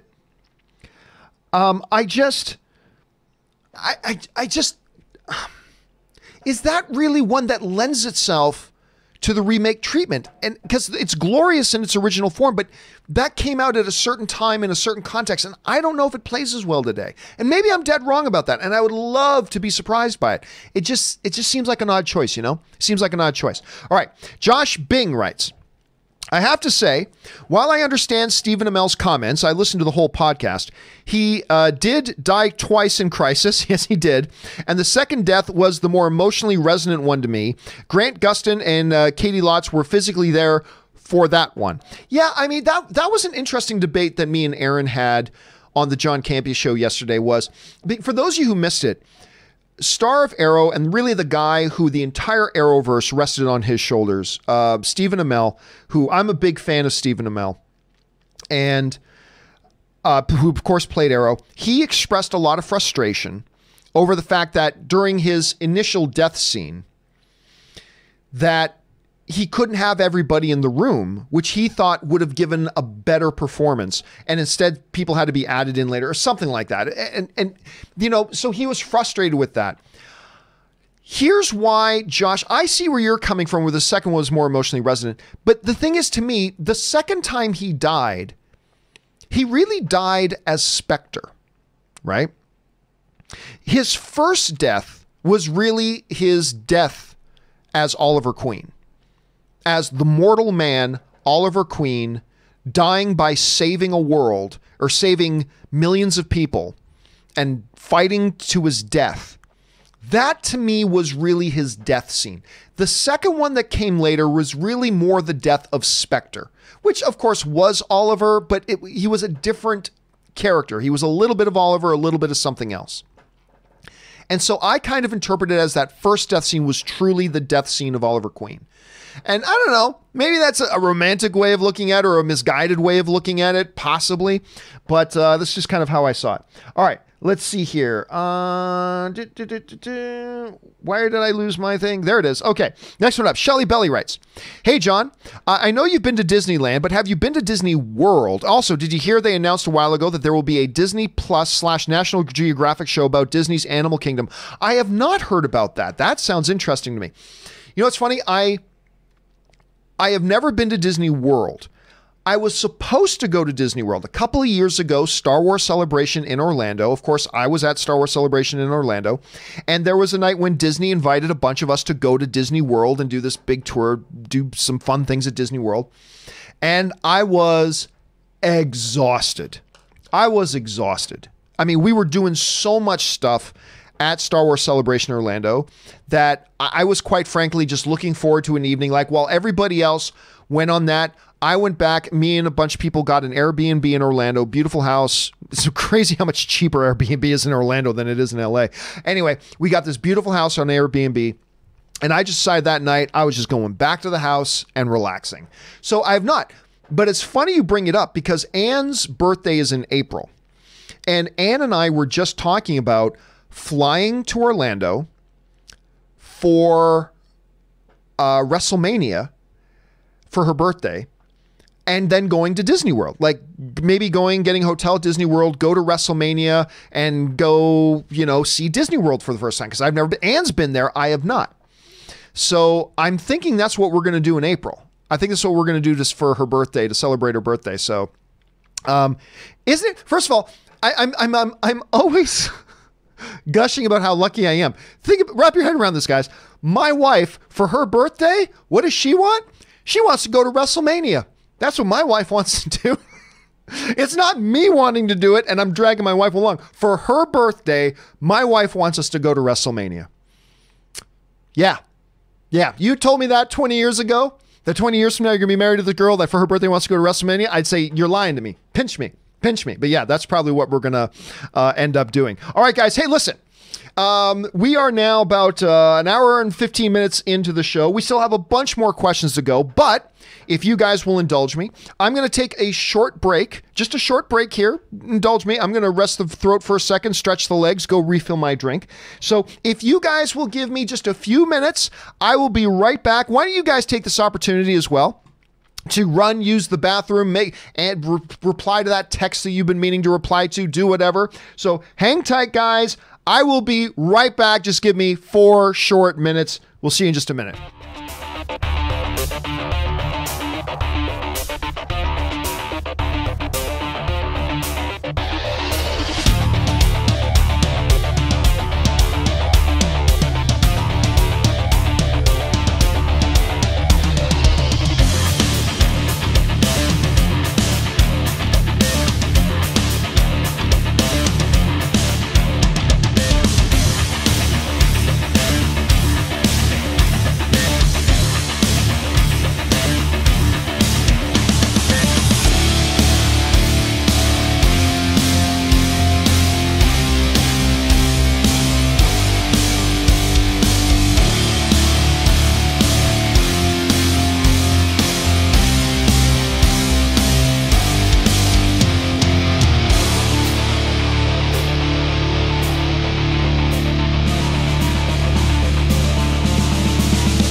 And we are back. Thank you again for your indulgence. I took a little bit of a break there, went, rested the throat, stretched the legs, refilled my drink, and now we're ready to keep on rolling. So let's do just that. And we're going to keep on going here with Josh Bing, who writes, in my opinion, too, I would have enjoyed a spin-off show about Diggle becoming Green Lantern or something more than this new spin-off. David Ramsey is a talented and terrific actor who, in my opinion, earned a spin-off way more than these new cast members. First of all, I've always talked about how much I love David Ramsey in the role of Diggle. He is one of the things that made that show great. That said, no actor deserves a spin-off show. You know, the characters and the stories are not there to serve the actor. The actor or actress is there to serve the characters and serve the story. No actor deserves a spinoff. I firmly believe that. Just because I love David Ramsey in the role does not mean I think he deserves a spinoff. Oh, who is the Torchwood guy who played Malcolm? Anyway, he's fantastic. Why am I Barrowman? Sorry, yeah, it was Barrowman, John Barrowman. I loved John Barrowman in this show. Loved him. I thought he was great. But his character, Malcolm Merlyn, was a supportive character. I was not really all that interested in a spin-off show with him. I loved him in it. I thought he was great. But I'm not interested in a spin-off show, a Malcolm Merlyn spin-off show. I loved David Ramsey as Diggle. I thought he was fabulous. Arrow worked best when it was in those early seasons and it was Oliver, Diggle, and Felicity. And there was just the three of them in the cave. I mean, it wasn't a cave, but in the cave and going through the list and righting the wrongs in the city. That's, to me, when this show worked best. And David Ramsey was definitely a part of that. But no, I wasn't interested in a spin-off series with them any more than I was interested in a spin-off series with John Barrowman or any of the other people who were really, really good in the show. But I'm even less interested than I am. I'm even less interested in Oliver Stupid Kids, the spin-off. I'm not interested in that at all. I'm not interested in that at all. So listen, they've got a lot of good shows going, you know. They've got shows going that they've got some heat behind, whether it's Batwoman or Flash or whatever. I mean, Black Lightning is wonderful. I mean, just give those ones a shot. Let's see where they go. I'm kind of spin-offed out when it comes to Arrow, but that's just my opinion on that, Josh. But I agree with you. David Ramsey was great in that role, and I'll look forward to seeing whatever he does moving forward outside of the Arrowverse. I'll look forward to whatever it is he's doing. All right, Topher Rocks writes, modern director with most impact on the film industry: Lucas, Cameron, Spielberg, Zemeckis, or Ridley Scott. If we're not asking who's the best director out of all that, but the most influential, the answer's got to be George Lucas. His movies changed movies. George Lucas's movies changed the movies, and they changed the movie industry. And beyond all that, his pushing technology forward, it's because of him that we've got digital projection now in theaters. You know, everything from, Skywalker Sound, which is like one of the preeminent sound places for all of the film industry, where they're talking about the preeminent visual effects company in the world, Industrial Light and Magic, all came from out of there. And Pixar sprouted out of there and all this kind of, I mean, I think if you're looking at the influence of the work that they had, again, I think Steven Spielberg is the greatest filmmaker of all time. But as far as the impact they had, I'm going to have to still stick with Lucas on that. All right, Donaldo Martinez writes, will Christoph Waltz have a bigger role in the upcoming Bond film? It doesn't look like he will. And again, I'm okay with that because the movie is not there to serve the actor. The actor is there to serve the movie. And if the best thing for that character is to play this big of a role as opposed to this big of a role, then that's what you do with them. But I don't know. He could be a big major player in it, but from the trailer, and it's always a mistake to try to gauge too much from the trailer. But I'm just saying, from what we've seen in the trailer, it seems like we're not going to get a whole lot of them. It doesn't seem like we're going to get a whole lot of them. All right, Donaldo Martinez also writes, better director-actor combo, Mel Gibson or Taika Waititi? Mel Gibson. Mel Gibson. And the reason I say that is mostly because Mel Gibson is a tremendous actor. I mean, look, think what you want about everything else about Mel Gibson and his life. He is a tremendous actor. He's a tremendous actor. Taika Waititi, I enjoy seeing Taika Waititi and stuff very much, but he's not Mel Gibson level of an actor. And also, as a director, Taika is great, but Mel Gibson's an Academy Award-winning director and a multiple-time Academy-nominated director. So on both levels, I would say Taika is closer to Mel as a director than he is as an actor. But overall, I got to go Mel Gibson, at least for now. But give Taika 15 more years. Let's see where that conversation is 15 years from now. All right. Josh W. writes, Tarantino's 3 favorite films of 2019. Number 1, The Irishman. Number 2, Crawl. Number 3, Dr. Sleep. Interesting top 3, I would say. Keep up the great work. And listen, I'm so glad he brought up 2 of those. Crawl and Dr. Sleep.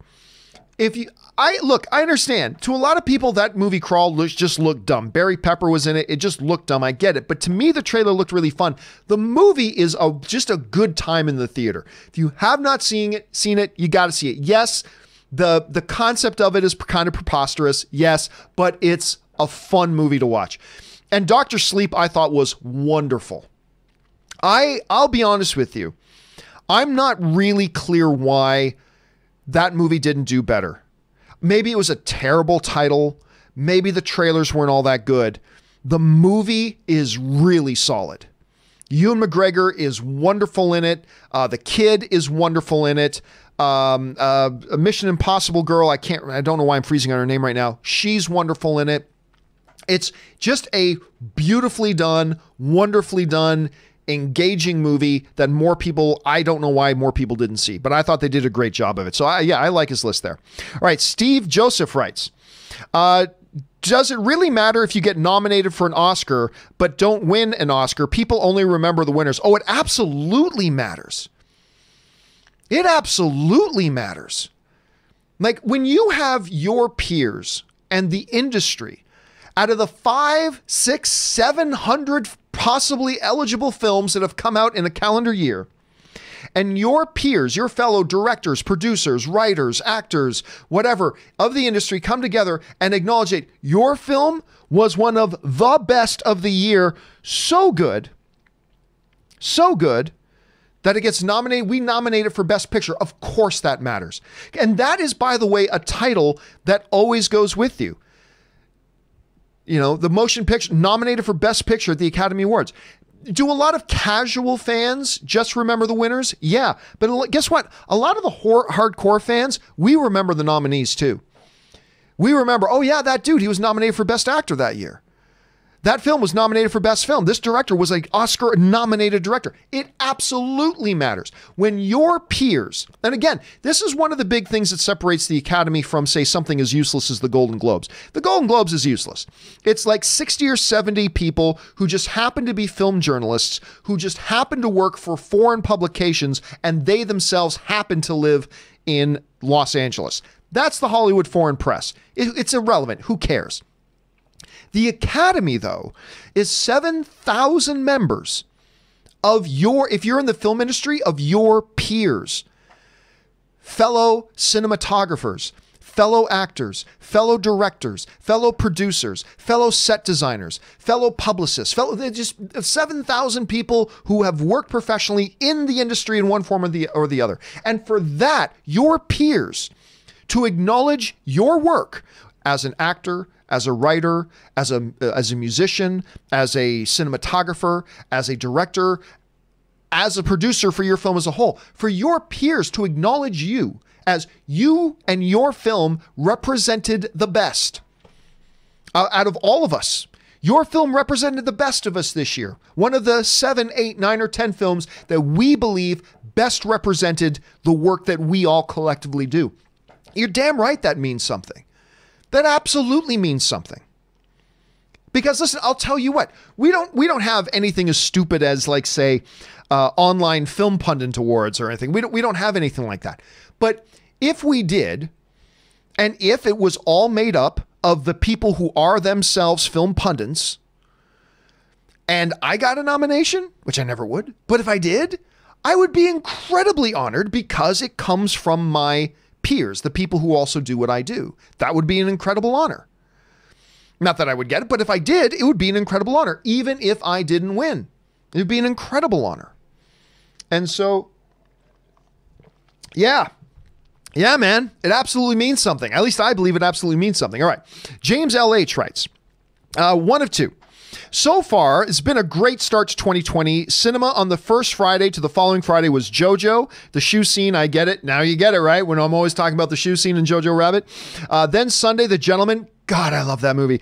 Glad you liked it as I did. Tuesday and Thursday, Bombshell and Just Mercy. Then bookend on Friday with 1917. This week, part 2 of 2. This week, Thursday, Little Women. Great. You know, I liked Little Women a lot more than I liked. I was a little bit nervous about it because I didn't like... Everybody else loved Greta Gerwig's last film, Lady Bird, and I was one of the only people in the world who didn't. So I didn't know. Little Women's really good. Little Women is really good. Anyway, Friday, Parasite, my second favorite film of the year. Have to admit, not sure what to expect, but I loved it. Saturday, seeing David Copperfield, really enjoy with the excellent Dev Patel. Dude, listen, you are off. I mean, for a lot of people, these are 2019 films. Jojo Rabbit is a 2019 film. The Gentleman's a 2020 film. That's one. Bombshell's a 2019 film. Just Mercy, 1970, stuff like that. But man, what a week of film. There's not a weak link there. That is just a, here's the problem with it though, James. You might have just spoiled yourself for the rest of the year.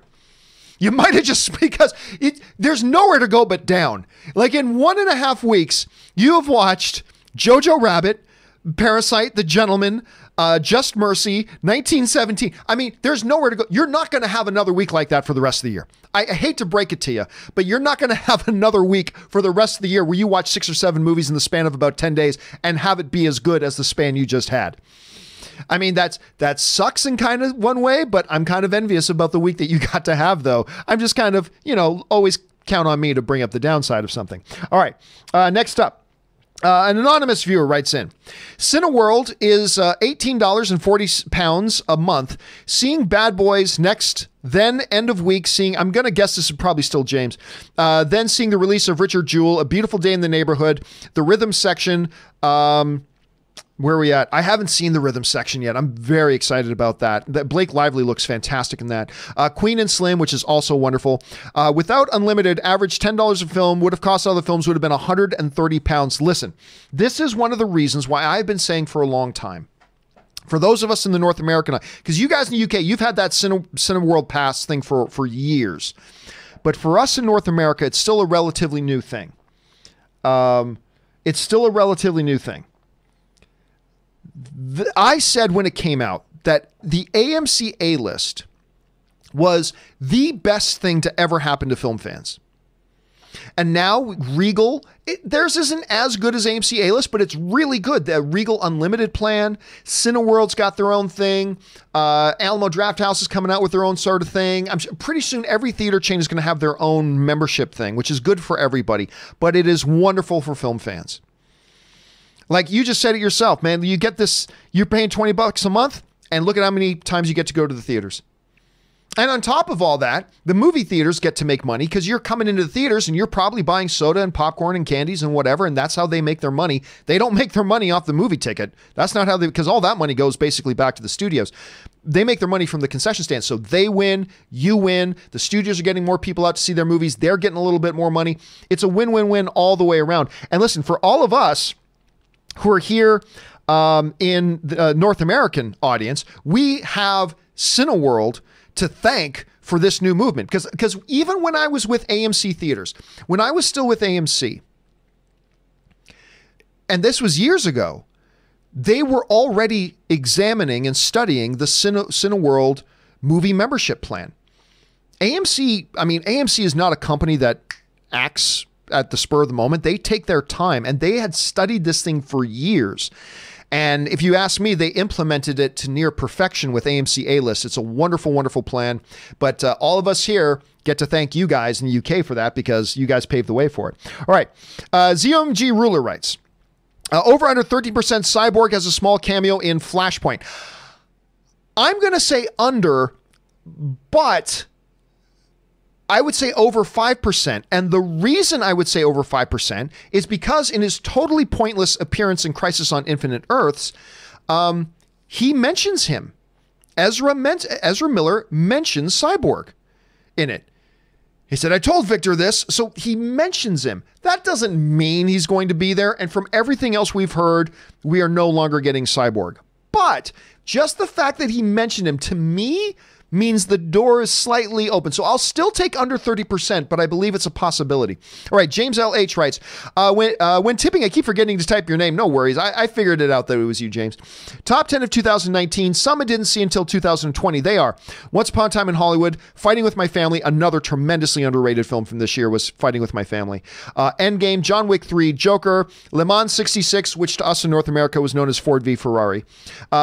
Parasite. Love Parasite. Obviously my number 2 film of the year. Top 3, but can't decide in order. Knives Out, Jojo, and 1917. Like all films that are in my top 5. Those are all films in my top 5. Parasite in my top 5 are Jojo Rabbit, Parasite, 1917, Knives Out, and Ford v Ferrari. Those are the 5 films in my top 5. Number 1 is Jojo Rabbit. Number 2 is Parasite. Number 3 is 1917. Number 4 is Knives Out. Number 5 is Ford v Ferrari. That's my top 5.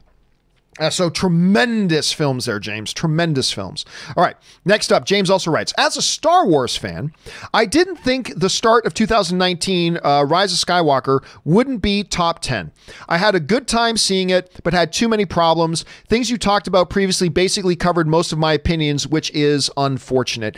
I mean, it was hard to say. Like, for instance, I'm one of the people, like when you split it right down the middle, I fall on the side. I'm one of the people who liked The Last Jedi. I liked it. Didn't end up in my top 10. I also had tremendous hopes for The Rise of Skywalker because JJ was back and I loved what JJ did in The Force Awakens. I love The Force Awakens. Not anywhere near as good as the original trilogy, but I love The Force Awakens nonetheless. So I was very optimistic about his return. I thought the trailers were very intriguing. I liked, in theory, before I saw the movie, I liked the return of Snoke. Or not Snoke, sorry. I liked the return of the Emperor. In theory, I liked that very much. So, yeah, man, it's heartbreaking. It's heartbreaking to me that not only was The Rise of Skywalker not in my top 10 films of the year, but not even amongst the films I liked in the year. But at the same time, okay, it didn't work. I'm not going to get too terribly upset about it. Other people liked it. Great. I wish it had been better. I wish they had made some different decisions, but I'm not going to get up in arms about it. And I'm not going to try to mobilize people against Star Wars because I didn't like it. I didn't like it. I thought it was a bad film. It is what it is. So now I'll just look forward to the next one. And hopefully the next one will be better. And, but yeah, I mean, that is definitely a disappointment. No doubt about it, dude. There was definitely a disappointment. All right. Mike Hill writes, I'm still clinging on to every bit of Star Wars to every bit of straw, I should say. I'm still clinging on to every bit of straw. We will see Henry Cavill as Superman again. Over under 15%, we see him don the cape once more. I'll say over 15%, but it's still low. I might say 17%, 18%. But I think he's done. I think he's done. And that pains me because you guys who watch me know Henry Cavill is my favorite Superman. I love him as Superman. I think he's tremendous. And I loved him in Witcher as well. But I love him as Superman. And, you know, because now, like, this is how much I like, when I think of Superman, I see Henry Cavill's face. That's who I see when I think of Superman. I don't see Christopher Reeve. I don't see Brandon Routh, although I really did like Brandon Routh as Superman as well. Even though the movie, you know, had a lot of problems, I really like Brandon Routh as Superman. But when I think of Superman, I think of Henry Cavill. So I'm going to hope to death that we get him back, but I think it's very unlikely. But even though it's very unlikely, I'll still take over 15%. All right, Josh Bing writes, fan influence and internet opinion are impacting the films that are being released in a way that we've never seen before. That's not true, Josh. That's not true. Sonic and Star Wars prove this. Do you think it's for the better, or does the vocal majority, well, it's really the vocal minority. But anyway, does the vocal majority have too much influence over creators? Creators, listen, I've always believed this. And by the way, the Sonic and the Star Wars things are two different things. The Star Wars thing, they allowed the fan backlash to completely change everything about their direction and their movie and everything. The Sonic thing was just a character redesign, which was easy. I still don't think they should have done it because I don't really think it matters, but they did, and fine, I know that made a lot of people happy, and that's great. But that's a minor thing compared to the Star Wars thing. These are not two identical scenarios. It's vastly, vastly, vastly different. But listen, the studios have for a long time, often from time to time made mistakes and reacted to whatever the prevailing current of popular opinion is. And it's not good, because then what do you need creators for? Listen, there's as much as part of my job is to bitch, moan, whine, and complain about movies that I don't like. That's part of my job. But if I could do it as well as, and that's my right as a fan, as a consumer, it is my role, my job, and my prerogative to cheer or boo, just like it is when I go to a sports stadium. It's my prerogative and your prerogative as a fan to give our personal feedback. But there is a reason why these people are the professionals and we're not. We all think we're experts. I mean, we all do it. Me too. We all think we know better, but we don't. At the end of the day, we don't.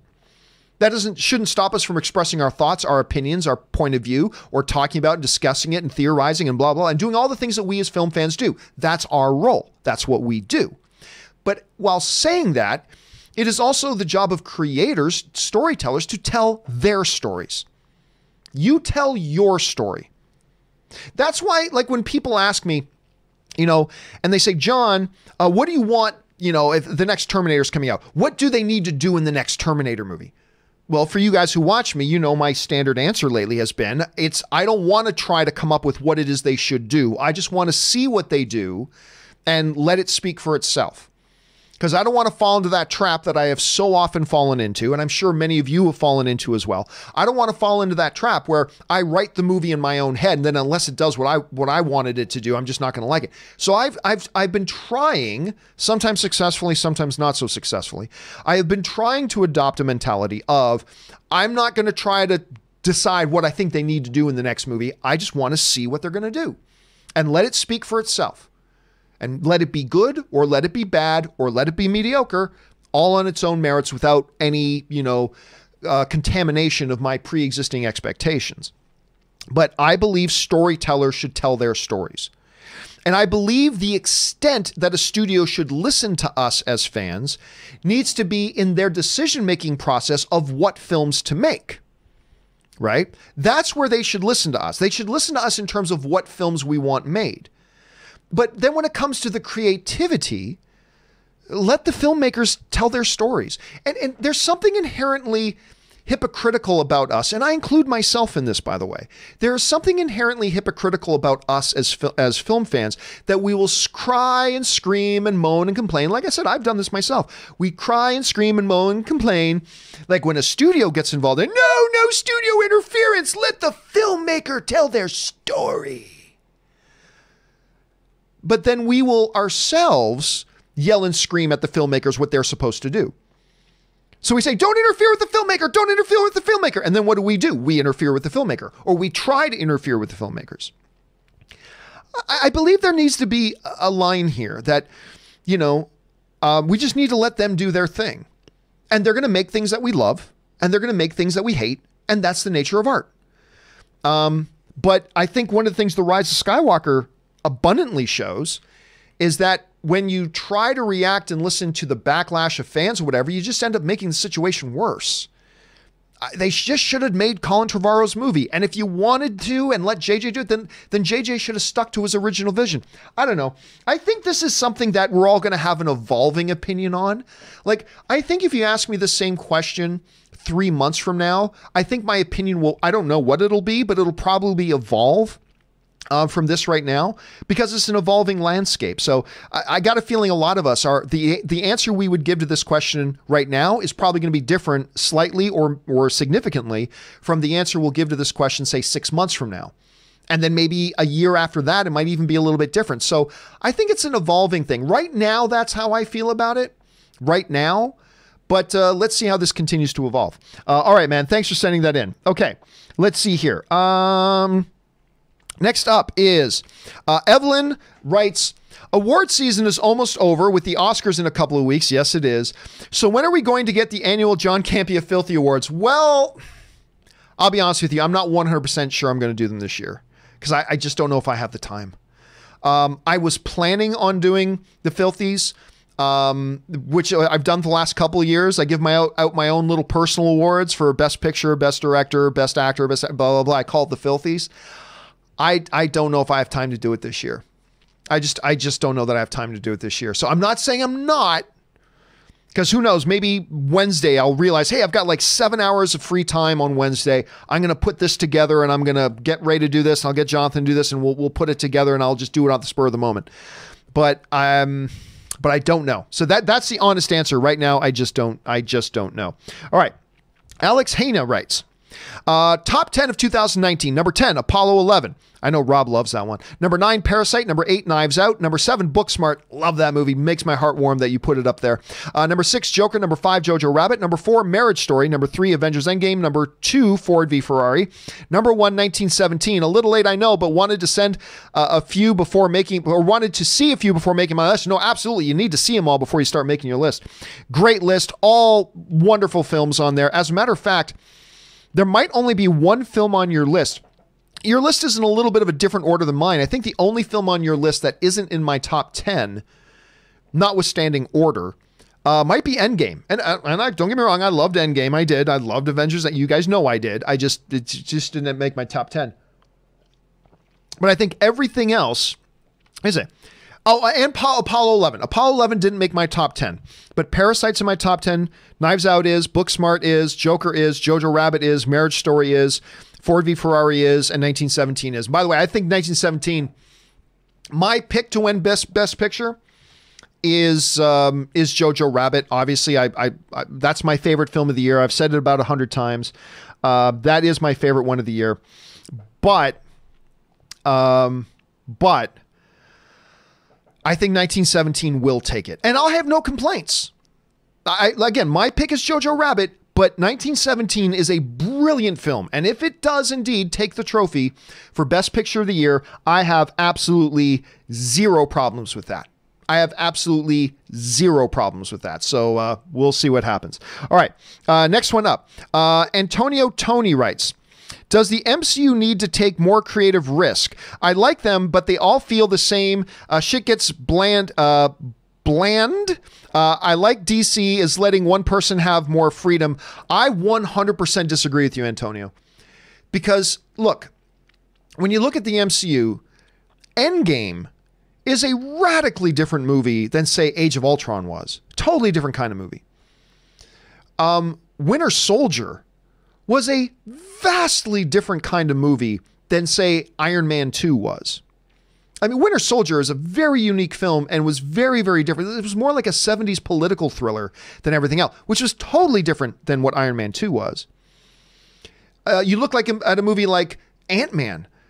I mean, this smaller scale, heist style movie was so radically different from, say, Captain America Civil War. It was a very, very different kind of movie. Doctor Strange was a very different kind of psychedelic whatever movie than, say, Thor: The Dark World was. Thor Ragnarok was a radically different kind of a movie from any of the previous Thor movies. I disagree. So when I hear a lot of people, and you're not alone, Antonio, like there are a lot of people who say, the MCU, they're all kind of the same. I go, what do you, in my personal opinion, I look at that and go, I'm not quite sure what it is you're seeing, because I've been seeing, especially over the last 5 years, the MCU really trying to mix in subgenres with their films. One's a heist movie, one's a comedy, one's a political thriller, one's a psychedelic, darker Elseworld kind of movie.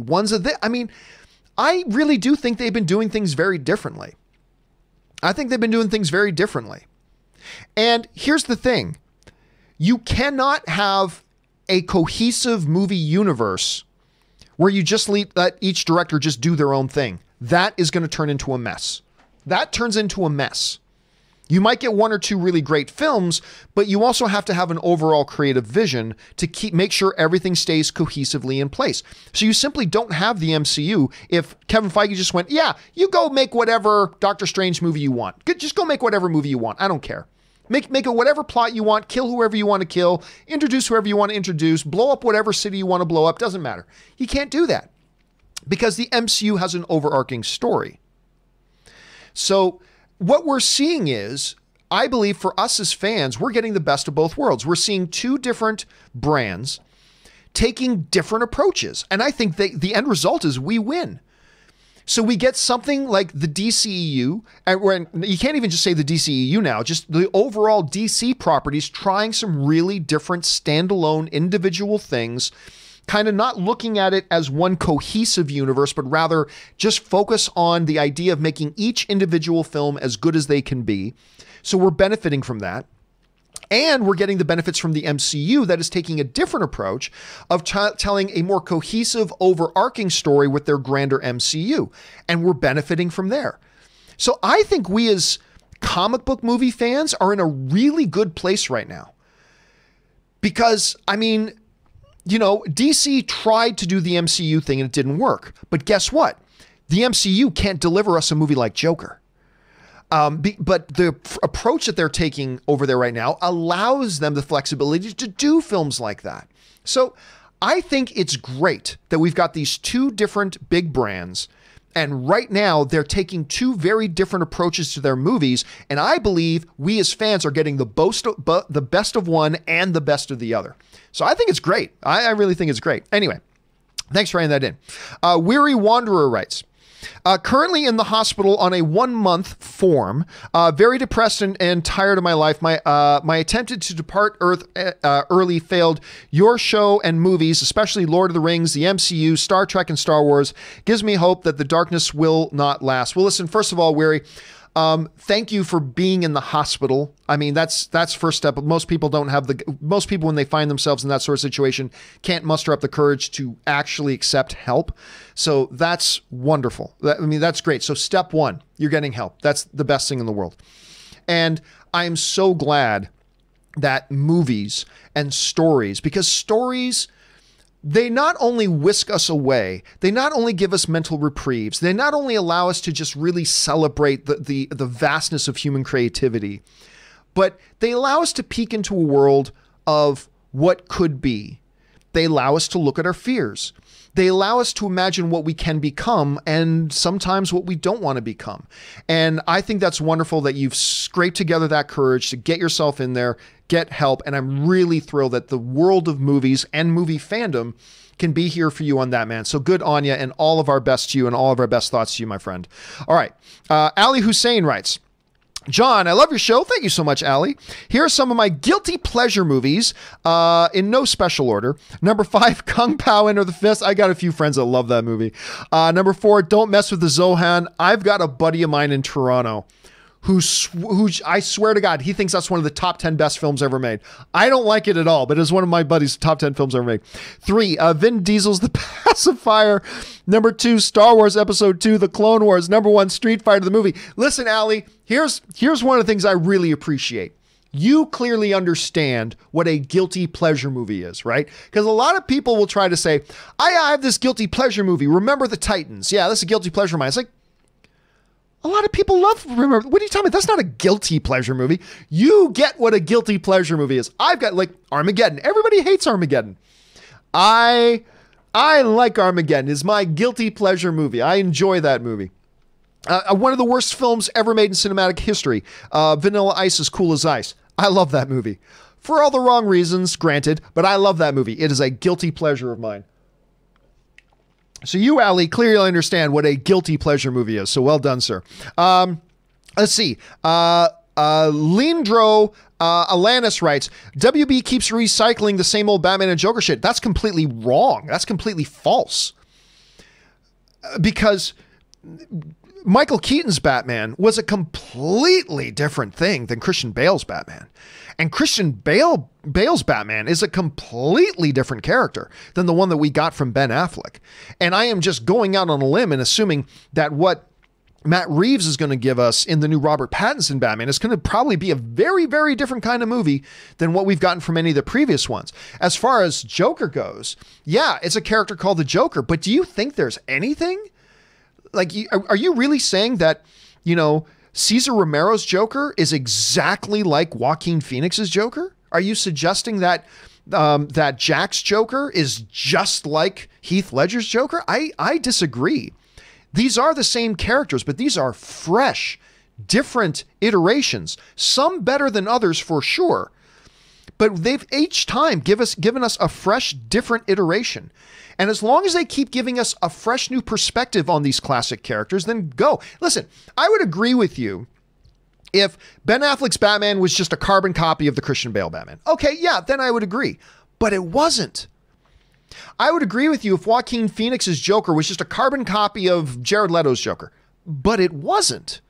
So I disagree with you about this whole recycling thing. I think as long as you keep bringing fresh new perspectives to it, do it, man. As long as you make something that's good, then I'm all for it, man. I'm all for it.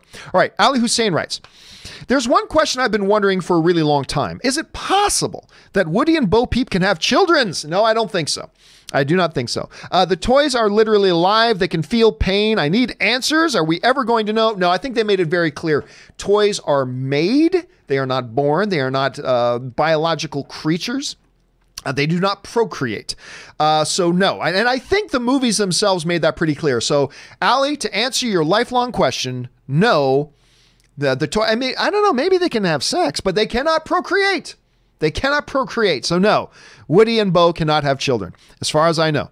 All right, LSC writes, how many movie vloggers were there when you started? Well, I mean, when I started movie blogging, there were a bunch. I mean, a lot of them started up around the same time I did. I remember Screen Rant, when it was owned and run by Vic Holterman. He ran a terrific, Screen Rant was wonderful. And listen, Screen Rant's pitch meeting stuff, even though they just blatantly ripped off that girl whose name is eluding me right now, the pitch meeting stuff that Screen Rant does is a blatant ripoff of, oh God, what is her name? I want to say Nicole. Anyway, it was clearly a big blatant ripoff of what she did, but their pitch meeting stuff is really good. The site itself, though, overall is nowhere near as good as it used to be when Vic Holterman used to run it. But anyway, that being said, Vic Holterman of Screen Rant, we started up around the same time, but like things like the venerable Ain't It Cool News was around long before that. So there was a bunch. When I started actually doing video, that was new. Like I did the first podcast. Nobody was doing movie podcasts before I started the first podcast. It was the Movie Blog Audio Edition was the name of the podcast. As a matter of fact, we started doing the podcast before the term podcast was even being used, I think. Anyway, and then when we started doing like a daily show online when I was with AMC, that was the first time that had been done. So not a lot at the time. We were kind of breaking new ground. And like when you break new ground, sometimes you do really bad things. Sometimes when you're the first penguin to dive into the water, you get eaten by a sea lion. And so like, yeah, I look back at some of the stuff that we did. It's like, oh God, did I really do that? But yeah, that's the thing. So if I remember correctly, not a ton at the time. All right. Brian Snell writes, which would be a better movie for a modern update? Wraith or The Last Starfighter? Definitely The Last Starfighter. I think when you consider the popularity of video games today, combined with the way that the Last Starfighter would totally benefit from modern technology, and the fact that a lot of the modern audience has not seen The Last Starfighter, I absolutely believe the best one to do. I have been waiting for somebody to do a remake of The Last Starfighter. This is its prime. Last Starfighter was a movie that was actually way ahead of its time. Now is the time for a movie like Last Starfighter. And I hope they do it again. If you haven't seen the original Last Starfighter, you really should. All right, Ryan Ramirez writes, thank you for all you do, John. Best damn show ever. Thank you so much, Ryan. I appreciate that, man. It's always nice when people just want to write and say something nice. Matt Thornton writes, have you ever seen the Canadian TV series Being Erica? I have not. It's a great series with memorable characters, compelling stories, and of course, time travel. If it's a show that's come out in the last 10 years, it's very likely that I haven't seen it. Because I mean, that's when I left Canada. You don't get a lot of Canadian programming in Los Angeles. So if it's come out, it must have come out, because if it was before that, I probably would have heard of it. But unfortunately, no, I have not. But thank you for putting it on my radar, Matt. It's always good to hear that Canadian stuff is doing really, really good. All right. Matthew Phillips writes, Where'd it go? Okay, there we go. Matthew Phillips writes, from Michael Rosenbaum's Instagram on Thursday regarding Crisis. I didn't want to be on there for 3 seconds. I was on Smallville for 7 years. There was a weight to that character, and to have one line with other Lexes bouncing around, it wasn't for me. Oh, I completely agree with his sentiment on that. And by the way, that's kind of reiterating what he was saying before about why he turned down being on Crisis on Infinite Earths, because they went to him and it's like, hey, do you want to come be on Crisis on Infinite Earths? He goes, oh, okay, cool. What do you want me to do? What's Lex doing in it? We don't know yet. We don't know. Well, then why would I do it? And he's right. What's the point? What was the point of Tom Welling? I get it. Everybody freaked out. Tom Welling's there. I mean, but they didn't give him any purpose. It was so lazy. So I completely agree with Michael Rosenbaum on that. I absolutely completely agree. And listen, it's not that it wasn't a good idea to have... it's not that it wasn't a good idea to have Tom Welling there, but it's just that if you're going to have Tom Welling there, that's big. You don't have to have him on for an entire episode, but give him something that has narrative purpose to the story. And they didn't. And I just think that's really, really unfortunate. I just thought it was a waste. And I think Michael Rosenbaum made the right decision. Frankly, I think Michael Rosenbaum made the right decision to not get involved. But anyway, that's just me. Let's see. Where are we at here? Shane Hill writes, not movie related, ran in the NHL All-Star 5K this morning. Well, good on you in St. Louis. It was cool to be part of the All-Star weekend, no matter how little. That is awesome. That is awesome. You know what?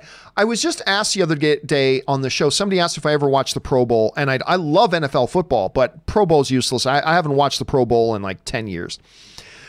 But mostly All-Star games are also kind of useless. But NBA and NHL, you just get to see these incredibly skilled players just do really skilled things. I don't get that from the NFL Pro Bowl. So I think like the NBA All-Star Weekend is always fun to watch. And I think the NHL All-Star Weekend is always fun to watch too, especially when they get into those skills competitions. And the fact that you got to participate in it like that, Shane, that's awesome. So good on you, my friend. All right. Carson Hutchison writes, hey, it's me, the WH40K guy again. No question today, just tossing a coin to the Witcher. Thank you for the support, Carson. I appreciate that, man. And we're glad to have you here, dude. All right. Jaron Morris writes, I started a gaming channel and we just hit 80,000 subscribers and now it's 80,000 subscribers or 80,000 views. Either way, tremendous accomplishment. And next week I'm doing a special called Surviving the Outbreak, story of Last of Us 2. And I'll be interviewing the creator of Last of Us 1 and 2 and a 45-minute never before seen footage thanks to motivation. Dude, that is awesome. Do me a favor, Jaron.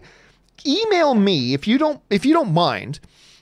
Email me at john@thejohncampeashow.com. That's john@thejohncampeashow.com.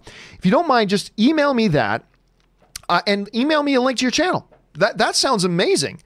You know, I'm not a hardcore gamer, but I'm looking forward to Last of Us 2 as much as anybody else. So that sounds really cool. Please send that to me. I'd like to see that. And again, congratulations, man. That is awesome. Good on you for doing it. All right. Next up here, Ben Rayner writes, over under 25% within 6 months, Deborah Chow leaves Obi-Wan. Oh, I don't know about you, but I want to say under, but I'm afraid it's over. Listen, one of the things I said about this whole situation with the Obi-Wan delay is this. If they're scrapping the script or reworking the script or whatever, because Deborah Chow came to them and said, I'm not happy with this, that changes things, because Deborah Chow is Deborah Chow. And if Deborah Chow says she's not happy with the script, then you rework the script. I, however, doubt that's the situation, because Kathleen Kennedy told us in August that the scripts were already done. That was 5 months ago. And I just can't see Deborah Chow sitting on these scripts for 5 months and then after 5 months going, yeah, I'm not happy with these. I just can't see that being the case. But if it is, it changes the situation because it's Deborah Chow. And if she says the script's not ready to go, then the script's not ready to go. Because I trust her a hell of a lot. When you look at her resume, I trust her a hell of a lot. But since I do not believe that is the situation, oh God. Okay, I'm going to say this. I do not think that we're going to lose Deborah Chow, but I will take the over 25%. I think it's under 50, so I don't think we're going to lose Deborah Chow. But unfortunately, with the track record Kathleen Kennedy has had about the number of times she loses directors and show things like that, it's a coin toss. It's a coin toss. So I think she will be, when Obi-Wan finally happens, I do believe Deborah Chow will be the one helming it. But I think there's probably over a quarter chance, over a 25% chance that maybe she's not. Again, I think she will be there, but I'll take the over on 25%, unfortunately. Okay, Dancing Dog 60 writes, I like that name. John, do you think Warner Brothers will make live action films of the Hanna-Barbera superheroes like Space Ghost, Birdman, the Herculoids? Oh God, I remember the Herculoids and others. Seems like they're sitting on a potential gold mine. Thoughts? Great show as always. I don't know how much of a gold mine they're sitting on, to be honest. I don't. If you guys have not seen, it's from like 15 years ago. If not, look it up on YouTube. Space Ghost Coast to Coast. It was one of the funniest damn things at the time on the internet. Space Ghost Coast to Coast was absolutely hilarious. And if you want to see something really funny, look up the episodes where Macho Man Randy Savage was doing the voice of his grandfather, of Space Ghost's grandfather. Look that up. So basically, Space Ghost Coast to Coast was Space Ghost, the animated character, as a late night talk show host, interviewing live action celebrities, like actual celebrities sitting in a chair, and this animated Space Ghost would interview them. It was so funny. But anyway, again, look up the specific episodes where Macho Man Randy Savage was doing the voice of Space Ghost's grandfather. Oh, yeah. It was so funny. It was so funny. You got to check it out. But honestly, no, I don't see them doing that because they're just not, they don't have the same place in our nostalgia like Superman does, or like Spider-Man does, or the Marvel or DC universes. So I don't think so. And I got to disagree. Now listen, while I would get a kick out of the Herculoids or Space Ghost getting a live action thing, I would definitely get a kick out of it. I disagree that I don't think they're sitting on a gold mine. I don't think that's the case. I mean, it would be wonderful if they were, but I don't think that's the case. But who knows, man? Let's keep our eyes open. All right, next up. That boy writes, yo, John, just checking up on you. Is everything good? Anything bothering you? You just want to make sure everything is good and you're good. Mental health ain't no joke. Big fan of the show, by the way, and hope you're happy in life. Love you, John. Keep up the great work. I'm doing great. Actually, like I said, I had a wonderful morning this morning. Things are going well. We got off to a great start with the documentary. We've already started filming. Some good things are happening. I'm trying to make sure I pace myself. Because, you know, back in the AMC and Collider days, I would just run myself right into the wall all the time. I'm trying to make sure I pace myself, take more time over the weekends to just relax. So I'm doing good, my friend.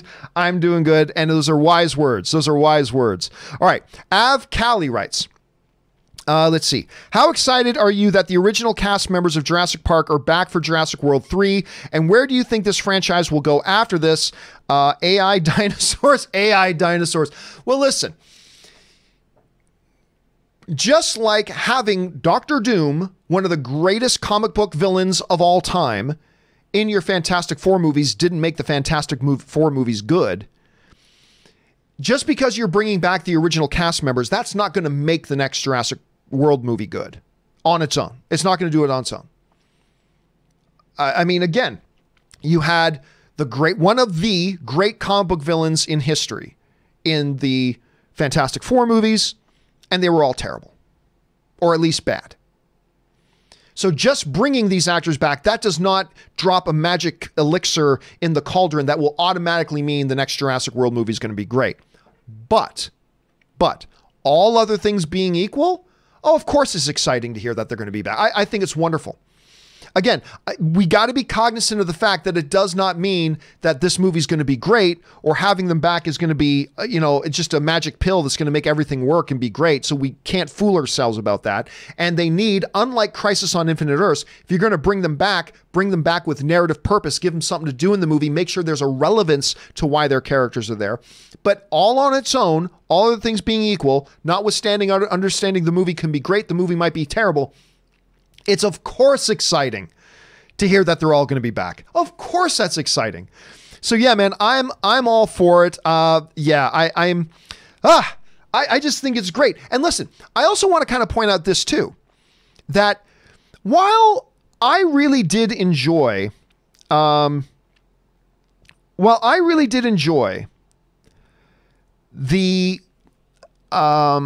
last Jurassic World movie, I really did enjoy it. I thought it was the second best Jurassic movie they've ever made. Obviously, the only truly great Jurassic Park movie ever was the original, and nothing comes close to that. I actually thought the most recent one was a pretty decent movie, and I thought the best of the other ones, although that's not a very high standard. That's not a very high standard. But this short film that they did, remember the short film that came out a few months ago that they released on YouTube? With the trailer park and the dinosaurs coming in, I thought that was a hell of a lot of fun. And it kind of set the stage and painted the picture of, I believe, where the next Jurassic World movie is going.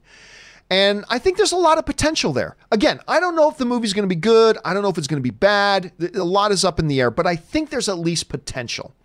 So yeah, having the cast and crew back, I think it looks good, and I'm excited for it. All right.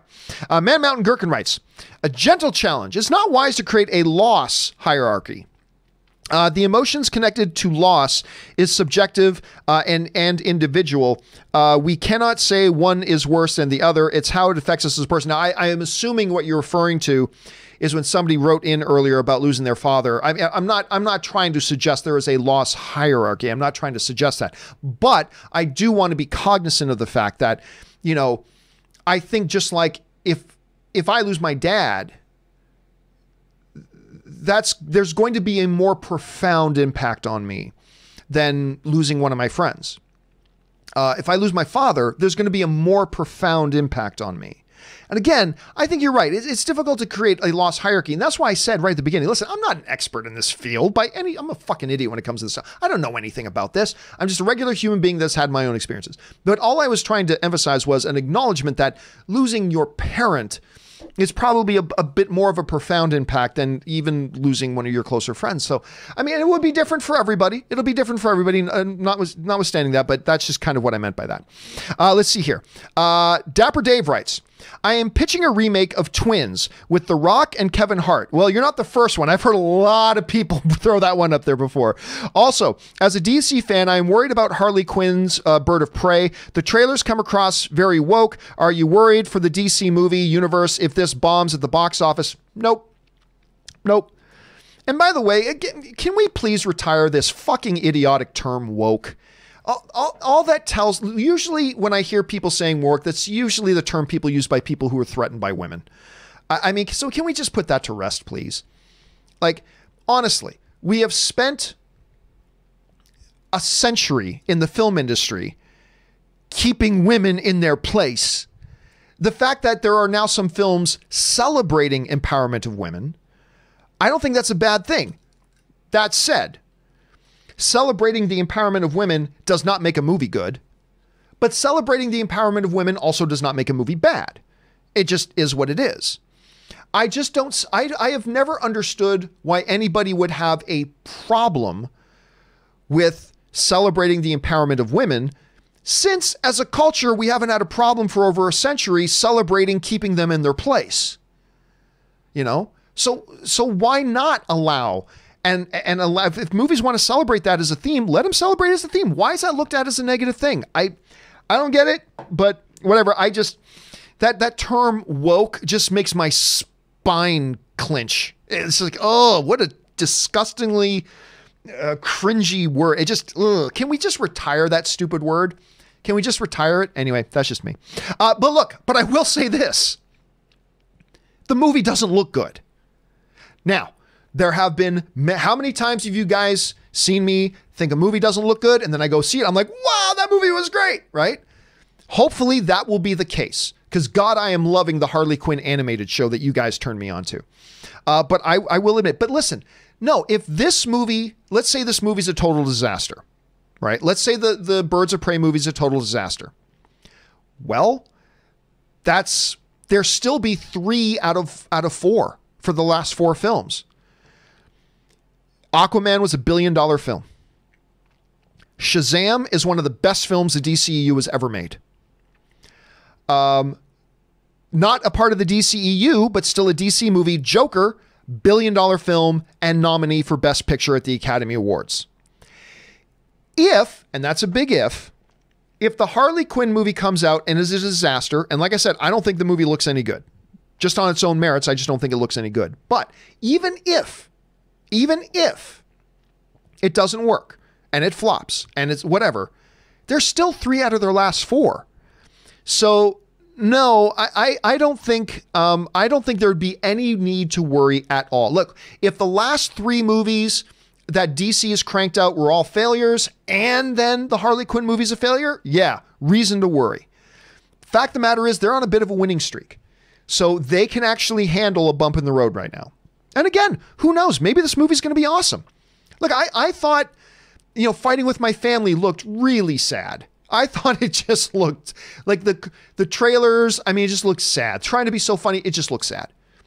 And I love that movie. I think it's great. And maybe that's what'll happen with the Harley Quinn movie as well. So let's stay optimistic. Let's see what can happen.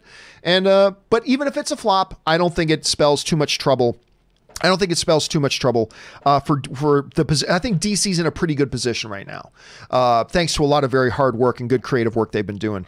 All right, Django19 writes, my local Regal wasn't playing Jojo Rabbit, so I made the 25-minute drive to a different Regal, and it was definitely worth it. Now I know what you guys mean by the shoe scene. Anyway, what a powerful moment. Luckily, I have 2 Regals close by to use my unlimited pass. That is great. And seriously, Django, good on you for making the trip out there to watch it. Again, I know I've already said it a few times this episode. It is, to me, the best movie of the year. I just love that. And of course, there's the shoe scene. But there's also a dozen other scenes in this movie that are so profound and so powerful. And it's always good. To be able to have a choice of big theaters around you. Not everybody has that luxury. I am especially lucky that I literally live within a 15-minute walk of 3 significant AMC theaters. The AMC Burbank 16, which is the big major one, the AMC Burbank 6, which is all leather recliner seats, and the AMC Burbank 8, which is also a theater with all leather recliner seats. 3 separate theaters, all within a 15-minute walk. I'm super freaking lucky. I'm super lucky. Some people have to drive like a half hour or more just to get to one significant theater. So that is awesome that you have that ability to do that. And what was I going to say about going the theater? Anyway, good on you for going to go see Jojo Rabbit. That was a very, very good choice. All right, next up here. Jay Meister 25 writes, people who think Brie Larson can't act are clueless. No, that's not true. Look, an actress acting, look, clearly I believe Brie Larson is a tremendous actress. She's an Academy Award winning actress. She's wonderful. There's a reason directors line up to work with her because they know she's a tremendous talent who will deliver. But acting is as much a part of the subjectivity of film as anything else. If somebody, look, take all the sexist nonsense out of it. If somebody just, on the terms of artistic subjectivity, look at the performances of Brie Larson and don't think she's that good, that's their subjective opinion, just like my subjective opinion is that I think she's great. That doesn't mean they're clueless. It just means that her style of performing does not impact them the way it impacts other people. That's the subjectivity of art. So, no. I mean, look, there are clearly some people out there who trash on Brie Larson for completely asinine reasons. But there is also a lot of people out there who maybe they're not a big fan of Brie Larson's as an actress just because her style of acting, it does not resonate with them the way it does for others. Listen, I'm sure there are actors and performers that a lot of people love that doesn't resonate for you. Same with me. So yeah, no, I would not say just on its surface, all other things being equal, that people who don't think Brie Larson can act are clueless.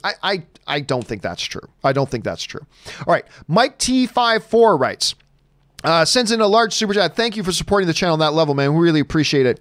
Mike T54 writes, "Hey, John, it's been a while since I've been able to catch you live. Hope all is well." All is great, Mike. Thank you so much. Anyway, I saw a site that accurately leaked episode 9 stuff say they are hearing the Birds of Prey movie is a hot mess. Should I be worried? No. Because listen, that exact phrase was what was used about the Wonder Woman movie before it came out.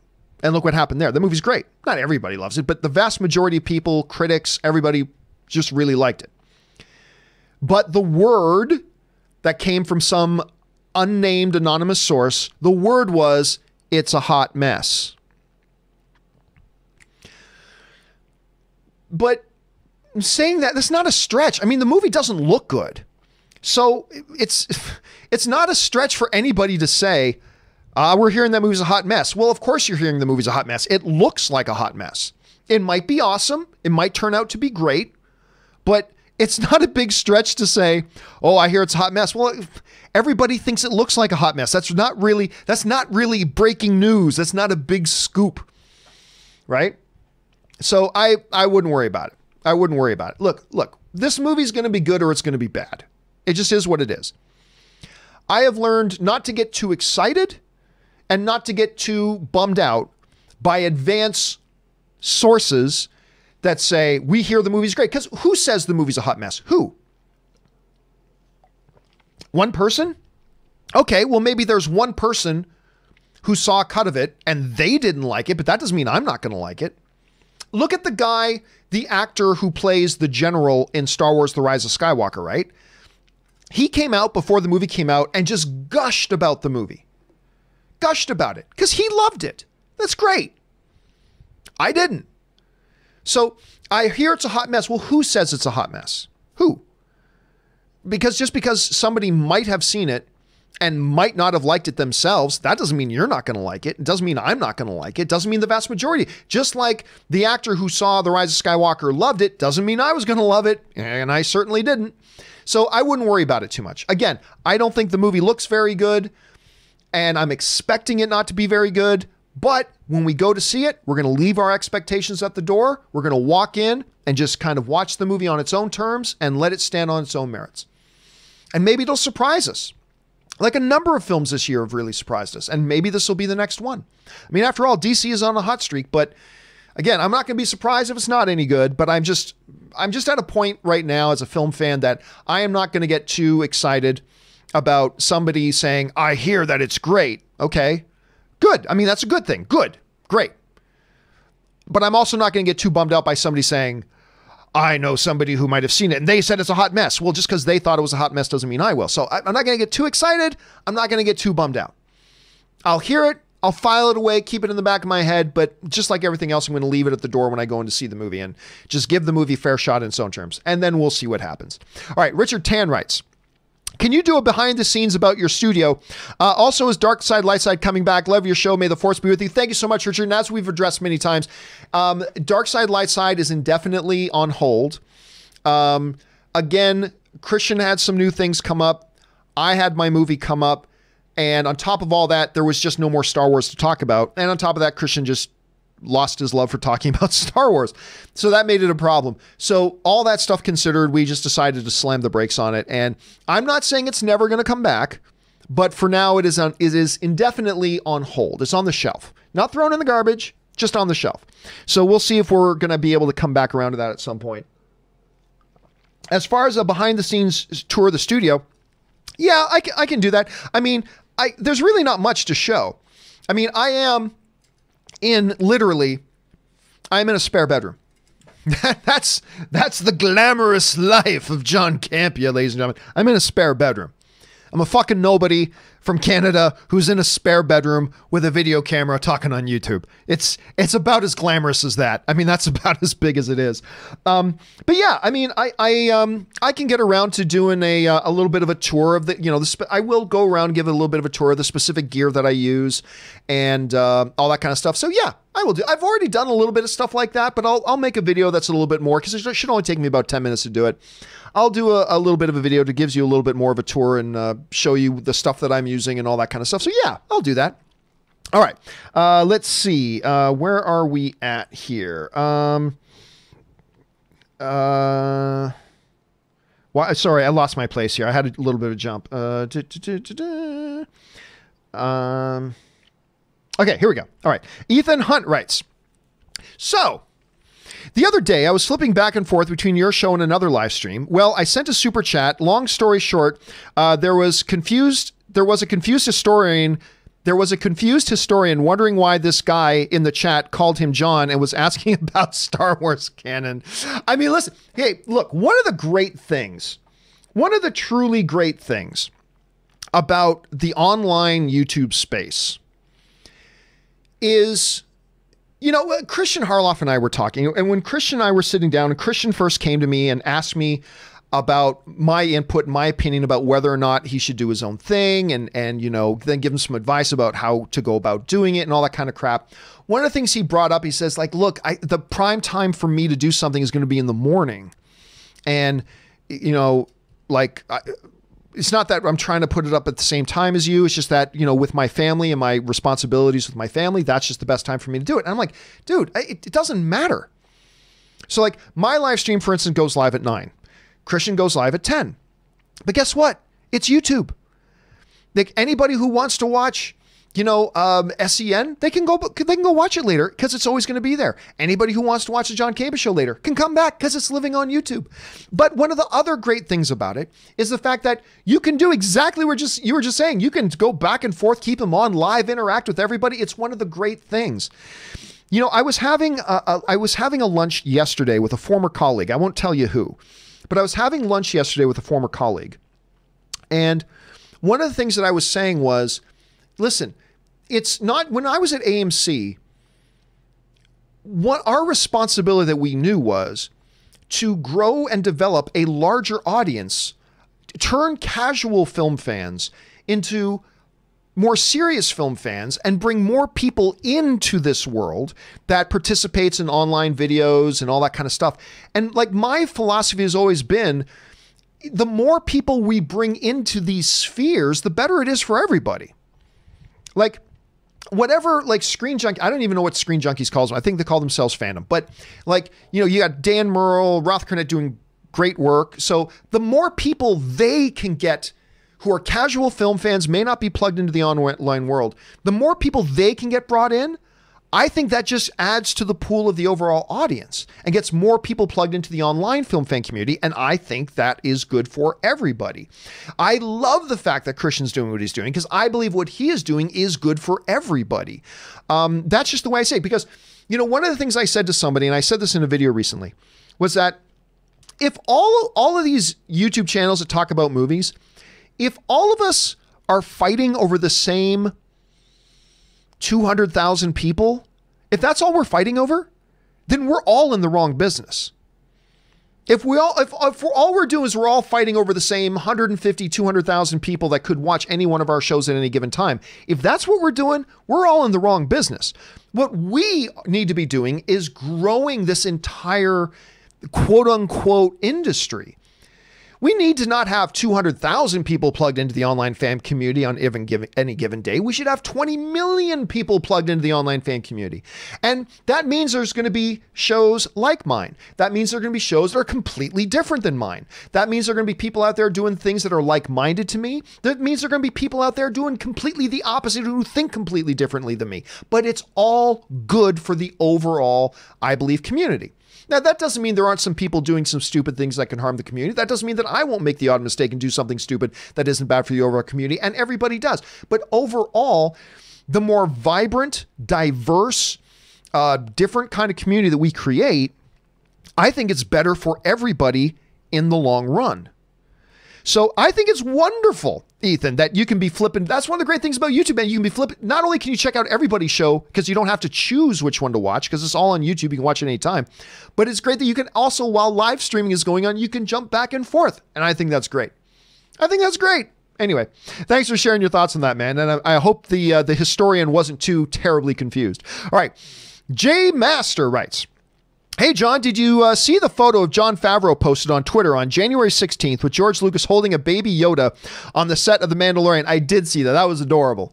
That was pretty damn adorable. I don't, like, a lot of people try to instantly, whenever something comes online, we all look for meaning in it. I do it. You do it. We all do it. Come on, admit it. I don't think there's any deeper meaning there, but it was adorable. My wife Ann was the one who showed it to me at first, and it was absolutely adorable. All right. Sam Phillip writes, would you rather have a Batman movie directed by Ben Affleck starring Robert Pattinson, or a Batman movie directed by Matt Reeves starring Ben... Ooh! Oh, shit! Just got real in here. That's a good question. Because, I mean, Matt Reeves is a really good director. Okay, look. Would I rather have Matt Reeves directing the new Batman movie, or would I rather have Ben Affleck? I would rather have Ben Affleck. I mean, sure. But in the absence of Ben Affleck, as a fan, I'm totally thrilled that Matt Reeves is doing it. I totally am. But if having Ben Affleck direct would mean having Robert Pattinson, who is a tremendous actor, but not starring, or we get a Matt Reeves, who is a tremendous director, and having Ben Affleck, who I think has delivered a tremendous iteration of Batman. Oh, hot damn, man. I don't know what to say. Oh, jeez. That is, I don't know. Because Reeves as a director is great. Pattinson as an actor is great. Ben Affleck playing Batman is great. Ben Affleck directing Batman is, okay. If you ask me the same question tomorrow, I might give a different answer. All right. So don't hold me to this. For now, just knowing his absolute psychotic passion for the character, I will say I'll take Ben Affleck directing the Batman with Robert Pattinson starring. Again, if you ask me tomorrow, don't hold me to this. I may change my answer on that. But I mean, it's such a freaking Sophie's choice. Because Matt Reeves is great and Ben playing Batman is awesome, but Robert Pattinson is a great actor. Ben Affleck. So, okay, yeah, I will go Ben Affleck directing. That's the one I'll take. But again, don't hold it against me if I go in another direction on that later. It's just because that's a total Sophie's choice question. Anyway, okay. Michael Bradley writes, hello, John. What do you think is more likely? A Star Trek V or the Borg in Star Trek IV? There's going to be look, it may not happen in 2 years, 4 years, 5 years. Star Trek V is going to happen. Star Trek V is going to happen. I don't think we're going to see the Borg in Star Trek IV. Now, I understand at the end, I don't want to give too much away, but there was some stuff in the trailers. I mean, there are some Borg overtures in the new Picard show, granted, but I just think they're Borged out. I don't know that you can do Borg again in the movies. So I say the more likely is probably Star Trek, is Star Trek V, than the Borg being in Star Trek IV. That's just my guess. I don't know that for sure. That's just my guess. All right. Let's see. BW Rosa writes, hey, John, is it me, or does Joker feel like a non-comic book film, even though it is? Do you think this is why it's getting so much praise by the critics? No, I think it's getting praised by the critics because it's fantastic. But it's also doing things that a lot of other comic book movies don't do. That doesn't make it any less of a comic book movie. But it's also why, listen, if Captain America wasn't wearing the costume, right, and Falcon didn't throw on the mechanized wings that let him fly, Captain America Winter Soldier is, I mean, we said it earlier before, is very much just a 70s political thriller. And if it wasn't for the costumes, I don't know that a lot of people would say, well, this doesn't feel like a regular comic book movie, but that's exactly what the comic book movie needs to grow and breathe. And I think this is why I've been arguing for so many years about the notion that we need to get comic book movies to have some standalone comic book movies outside of these frickin' shared cinematic universes. I love shared cinematic universes, but I don't think everything should be shared cinematic universe. That is too creatively limiting. I think we need some good standalone stuff where, you know, the directors and producers and the studios can just, without any handcuffs on, just go completely crazy and make any kind of movie they want. and not worry about how it affects the shared cinematic universe, right? Which is why I was so excited when they announced that they were doing a standalone, a truly standalone, in his own universe, Joker movie. But exploring other elements and doing things that other comic book movies don't necessarily do doesn't make it any less a comic book movie. And I've heard the debates, and I get it, and I totally do see where other people are coming from with their different opinions on that. And that is fine. Nothing wrong with that. But I do absolutely still see it. It is a die-in-the-wool in its DNA. Joker is a comic book character first and foremost. They just decided to do a comic book character in a way we haven't seen it done before. And I think that's what comic book movies need to do and explore. So anyway, that's just how I kind of see it. Thanks for sharing that, BW. All right. The Harsh Truth writes, at what point in the filmmaking process do they start producing physical media, and how has that timeline changed with the growth of streaming? I can't really answer that because I'm not an expert on it, but it is usually well after. I mean, look, I've got a buddy named Cliff who he is remarkable, just a great, great dude. And he is in the industry, and what he does is studios hire him and his company, because he owns his company. They hire him and his company to be on set to record all the behind the scenes stuff and do the features that are going to be used for marketing, and there's going to be used on the Blu-rays and the special features on streaming later. And that's what he does, right? So in a way, you can sort of say they're laying the groundwork for the later media, whether it's streaming or Blu-ray or whatever. They're doing the groundwork as they're shooting the movie, right? As they're shooting the movie. I actually met Cliff, I think I can't remember which movie it was, but I first met Cliff on set of the movie because he was doing just that. He was doing his behind the scenes thing. And so, yeah, they're actually doing the work in advance. Now, when do they actually start printing discs and all that kind of stuff? I mean, I don't know, probably sometime later. I'm sure it doesn't take too terribly long, but, yeah, streaming is affecting it a lot. And that's why we're heading into the final days. We are in the final days of physical media. So it'll be a few more years, and physical media will always be around to some degree. But as a dominant presence, its days are numbered, unfortunately. All right, Suthius writes, I never buy anything to eat, drink in theaters. Haha, oh, dude, I wish I could have that. I walk into a movie theater, my mouth instantly starts, I got to have popcorn with that sweet, delicious butter. I mean, I just got to. It's just a Pavlovian response for me at this time. Suthius also writes, had Iger shared his thoughts on Rise yet? Curious. I don't know. Like, I know Bob Iger loved The Last Jedi. I know because I was standing beside him as he was gushing about it. So that I know. His thoughts on The Rise of Skywalker, I don't know yet. That much I don't know. So I don't know if he'll ever actually reveal what his thoughts are. So we'll have to wait and see. Pardon me. Suthius writes, calling it now, the documentary's topic is X-actor in X roles. No, but that's not a bad idea. I think an entire documentary on the history of movie roles that was supposed to have X actor or a certain actor that was then later replaced by X actor. That could be an interesting documentary all on its own. Let's see. Slim Trav writes, thoughts on the directors Friedberg and Seltzer. I can't... Are they the ones that did all the spoof movies? I can't remember. If they are, I don't think very highly, but I can't pull them off the top of my head right now. All right. Taki75 writes, Darth Vader, Master, how many pizzas do we want? Emperor, or Order 66. And again, listen, just as a side note here, Taki, I was talking about how, I don't like the prequels, but there are things about the prequels that I enjoy. The whole Order 66 thing is actually one of the things that I really, really do enjoy.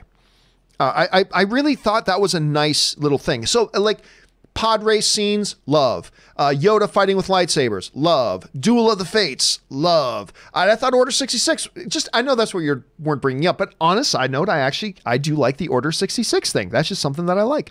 All right. Let's see. Av Cali writes, X-Men in MCU by 2030. Oh, yeah. I'm guessing by 2025. I'm guessing by 2025. So we're still a few years away, but I'm guessing by 2025, 100% X-Men are in the MCU long before 2030. That I feel very confident about. All right. Captain Chicken Pants, what a great name, writes, other than Dr. Sleep, are there any other recent movies you loved which really underperformed and you thought, damn, that should have made so much more? What are your primary feelings when this happens? Well, it's off the top. I can't think of any off the top of my head, but one that I always go back to. And it was a few years ago now, but the one that I always go back to. Well, I mean, an immediate one, Booksmart. Booksmart to me is a top 10 film of the year. And it did all right for a tiny little indie film, but so many more people should have seen Booksmart. Booksmart is one of the top 10, in my opinion, at any rate. Booksmart is one of the top 10 films of the year. Many more people should have checked it out. Many more people should have checked it out because it's fantastic. But one of the ones that I often go back to is Nice Guys. Ryan Gosling, Russell Crowe, directed by, why am I freezing on Kiss Kiss Bang Bang director? Why am I freezing on his name? Anyway, that is kind of the poster child of fabulous original films that people didn't go and watch and support. Fantastic, utterly wonderful film, and it's original and it's great. Or Shane Black, that's the director's name, Shane Black. And people didn't get to check it out. That's kind of the poster child. But for this year, Chicken Pants, I would say Booksmart.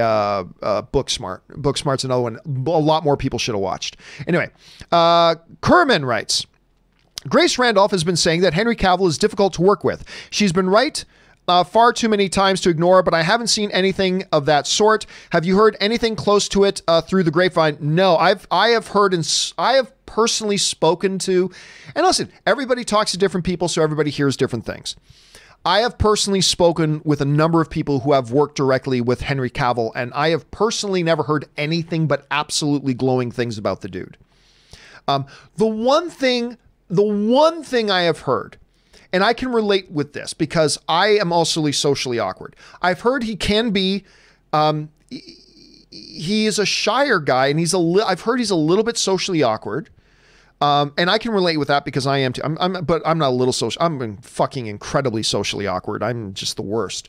But other than that, the people I have spoken to about Henry Cavill have all tremendously enjoyed working with him. Again, that's not to say that other people like a Grace Randolph hasn't spoken to different people than I have who they might have had a different experience with him. So that doesn't undercut that.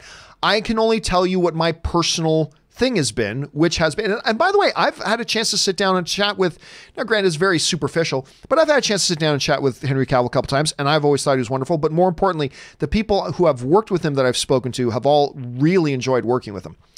Again, that doesn't discredit what anybody else is saying, because they may have their own unique experiences. I'm just telling you what I have been told by people who've had their experiences with Henry Cavill. So that's just me. All right, next up here. Nick writes, Buongiorno Giovanni, which is, Giovanni's my actual real name. Been a while.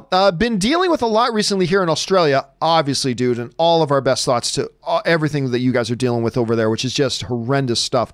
How are Ann, Lily, and Shadow? They're doing great. I saw that Disney has booked a 2-hour, 45-minute slot at CinemaCon. Think there's a good chance they'll announce any MCU Phase 5 stuff. It's possible. I mean, look, it is not unusual. The studio's book, which reminds me, thank you for reminding me, I got to book my CinemaCon. Stuff. It is not unusual for each studio to book a 2 to 3 hour thing. That's kind of standard operating procedure. So it's not tremendously big. Now, I think they'll just give a big preview of the stuff they have coming. I don't know that Disney has not really lately used CinemaCon as a place to announce new things. They use CinemaCon to highlight what it is they've got coming. So they'll show clips and scenes and things like that nobody else has ever seen yet and all that sort of good stuff. But they very rarely use it to make big announcements. So I'm going to guess no. It's not a fan event. That's the other thing. CinemaCon is not a fan event. CinemaCon is an industry event for movie theater owners. So I don't see that being a place that they make big announcements about Phase 5. If they're going to do that, they probably do it at a more fan-centric thing, I'm guessing. I don't know that for sure, and they could break the trend. But my guess right now is that they're going to use it just to kind of highlight the stuff that they already know is coming. So anyway, there's that. Let's see. Where are we at here? Jaron Morris writes, one thing I'm excited for in Final Fantasy VII Remake is I can't wait to see Sephiroth. Remember him in the main villain. He's one of my favorites, and I hope they play his theme. Oh, I'm sure they will. I email you my link to my channel. That's fabulous. Thank you so much. And yeah, I played a lot of Final Fantasy VII, the original.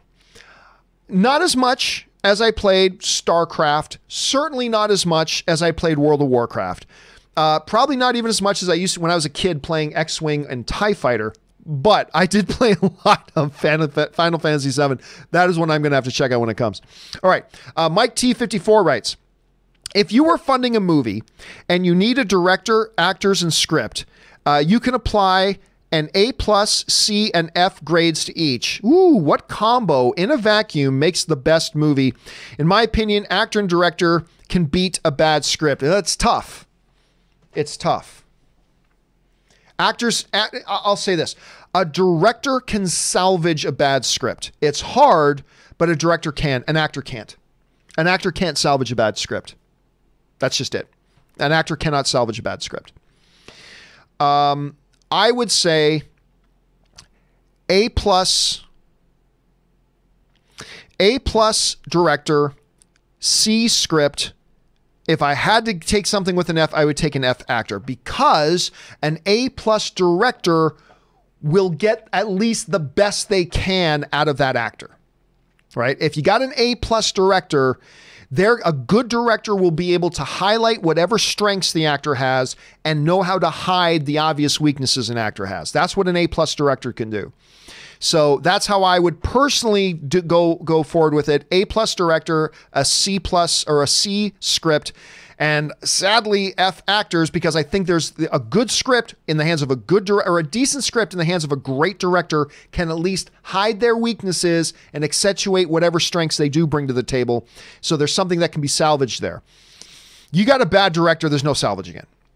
You can have the best script in the world. If you've got a director who doesn't know what they're doing, it's going to turn out to be a mess. So you can take an Academy Award-winning script and hire me to direct it. It's going to turn out to be a disaster, right? But you can take a script that I write, put it in the hands of Martin Scorsese, and he might be able to make it watchable, right? So that's why I would personally go in that order. All right, John McKinney writes, unpopular opinion, Esmeralda, Jessica Rabbit, Kim Possible, and Penny Proud are hotter than Princess Jasmine, to each their own. Well, these are all, of course, imaginary, fictional, non-real characters. So, in terms of assessing attractiveness of men or women, you can put them whatever. They're fictional, non-real, pretend characters. So if that is your personal ranking of them, more power to you. There's nothing wrong with that. One thing I just want to double check here, because I think I might have missed something, or maybe I didn't. I thought I missed something, but maybe I did not. Nope, I don't think I missed anything. Okay, guys, that will do it for today's installment of Open Mic. Thank you guys for spending some of your precious weekend here with me and the rest of the film fan community talking about all these great things. Hey, listen, guys, special thank to all of you who sent in questions for two reasons. Number one, you gave us great fun things to talk about. There's not a lot to talk about if you didn't send them in. But number two, you supported the channel and all the stuff that we're doing here while you're doing that. And for that, on behalf of myself, Jonathan, Ray, Rob, Aaron, everybody else involved here at the John Campea Show, thank you so much for supporting the content that you guys like to watch. There will be no shows tomorrow. I'm taking the day off tomorrow and just relaxing until I've got to write all the show notes for Monday's show. But we will, of course, be back. The John Campea Show returns on Monday morning, 9 a.m. Pacific Standard Time. You guys, in the meantime, if you got topics or questions, you can do two things. One, if you've got a big news item and you wanted to see it as a main topic on the John Campea Show on Monday, anytime, 24/7, doesn't cost anything. Go over to www.thejohncampeashow.com/contact, fill out the form, hit submit, and then maybe, just maybe, you might see your question selected as one of the main topics on the show. But of course, if you want to make sure a question you have gets on the show, go ahead and use that tip link anytime, 24/7, and we'll get around to your question as we're doing the live question part of the show. All right, guys, that will do it for me for today's installment of Open Mic. Thanks again, guys, for letting me be a part of your day. It's an awesome privilege. My name is John Campea, guys, and until next time, bye-bye.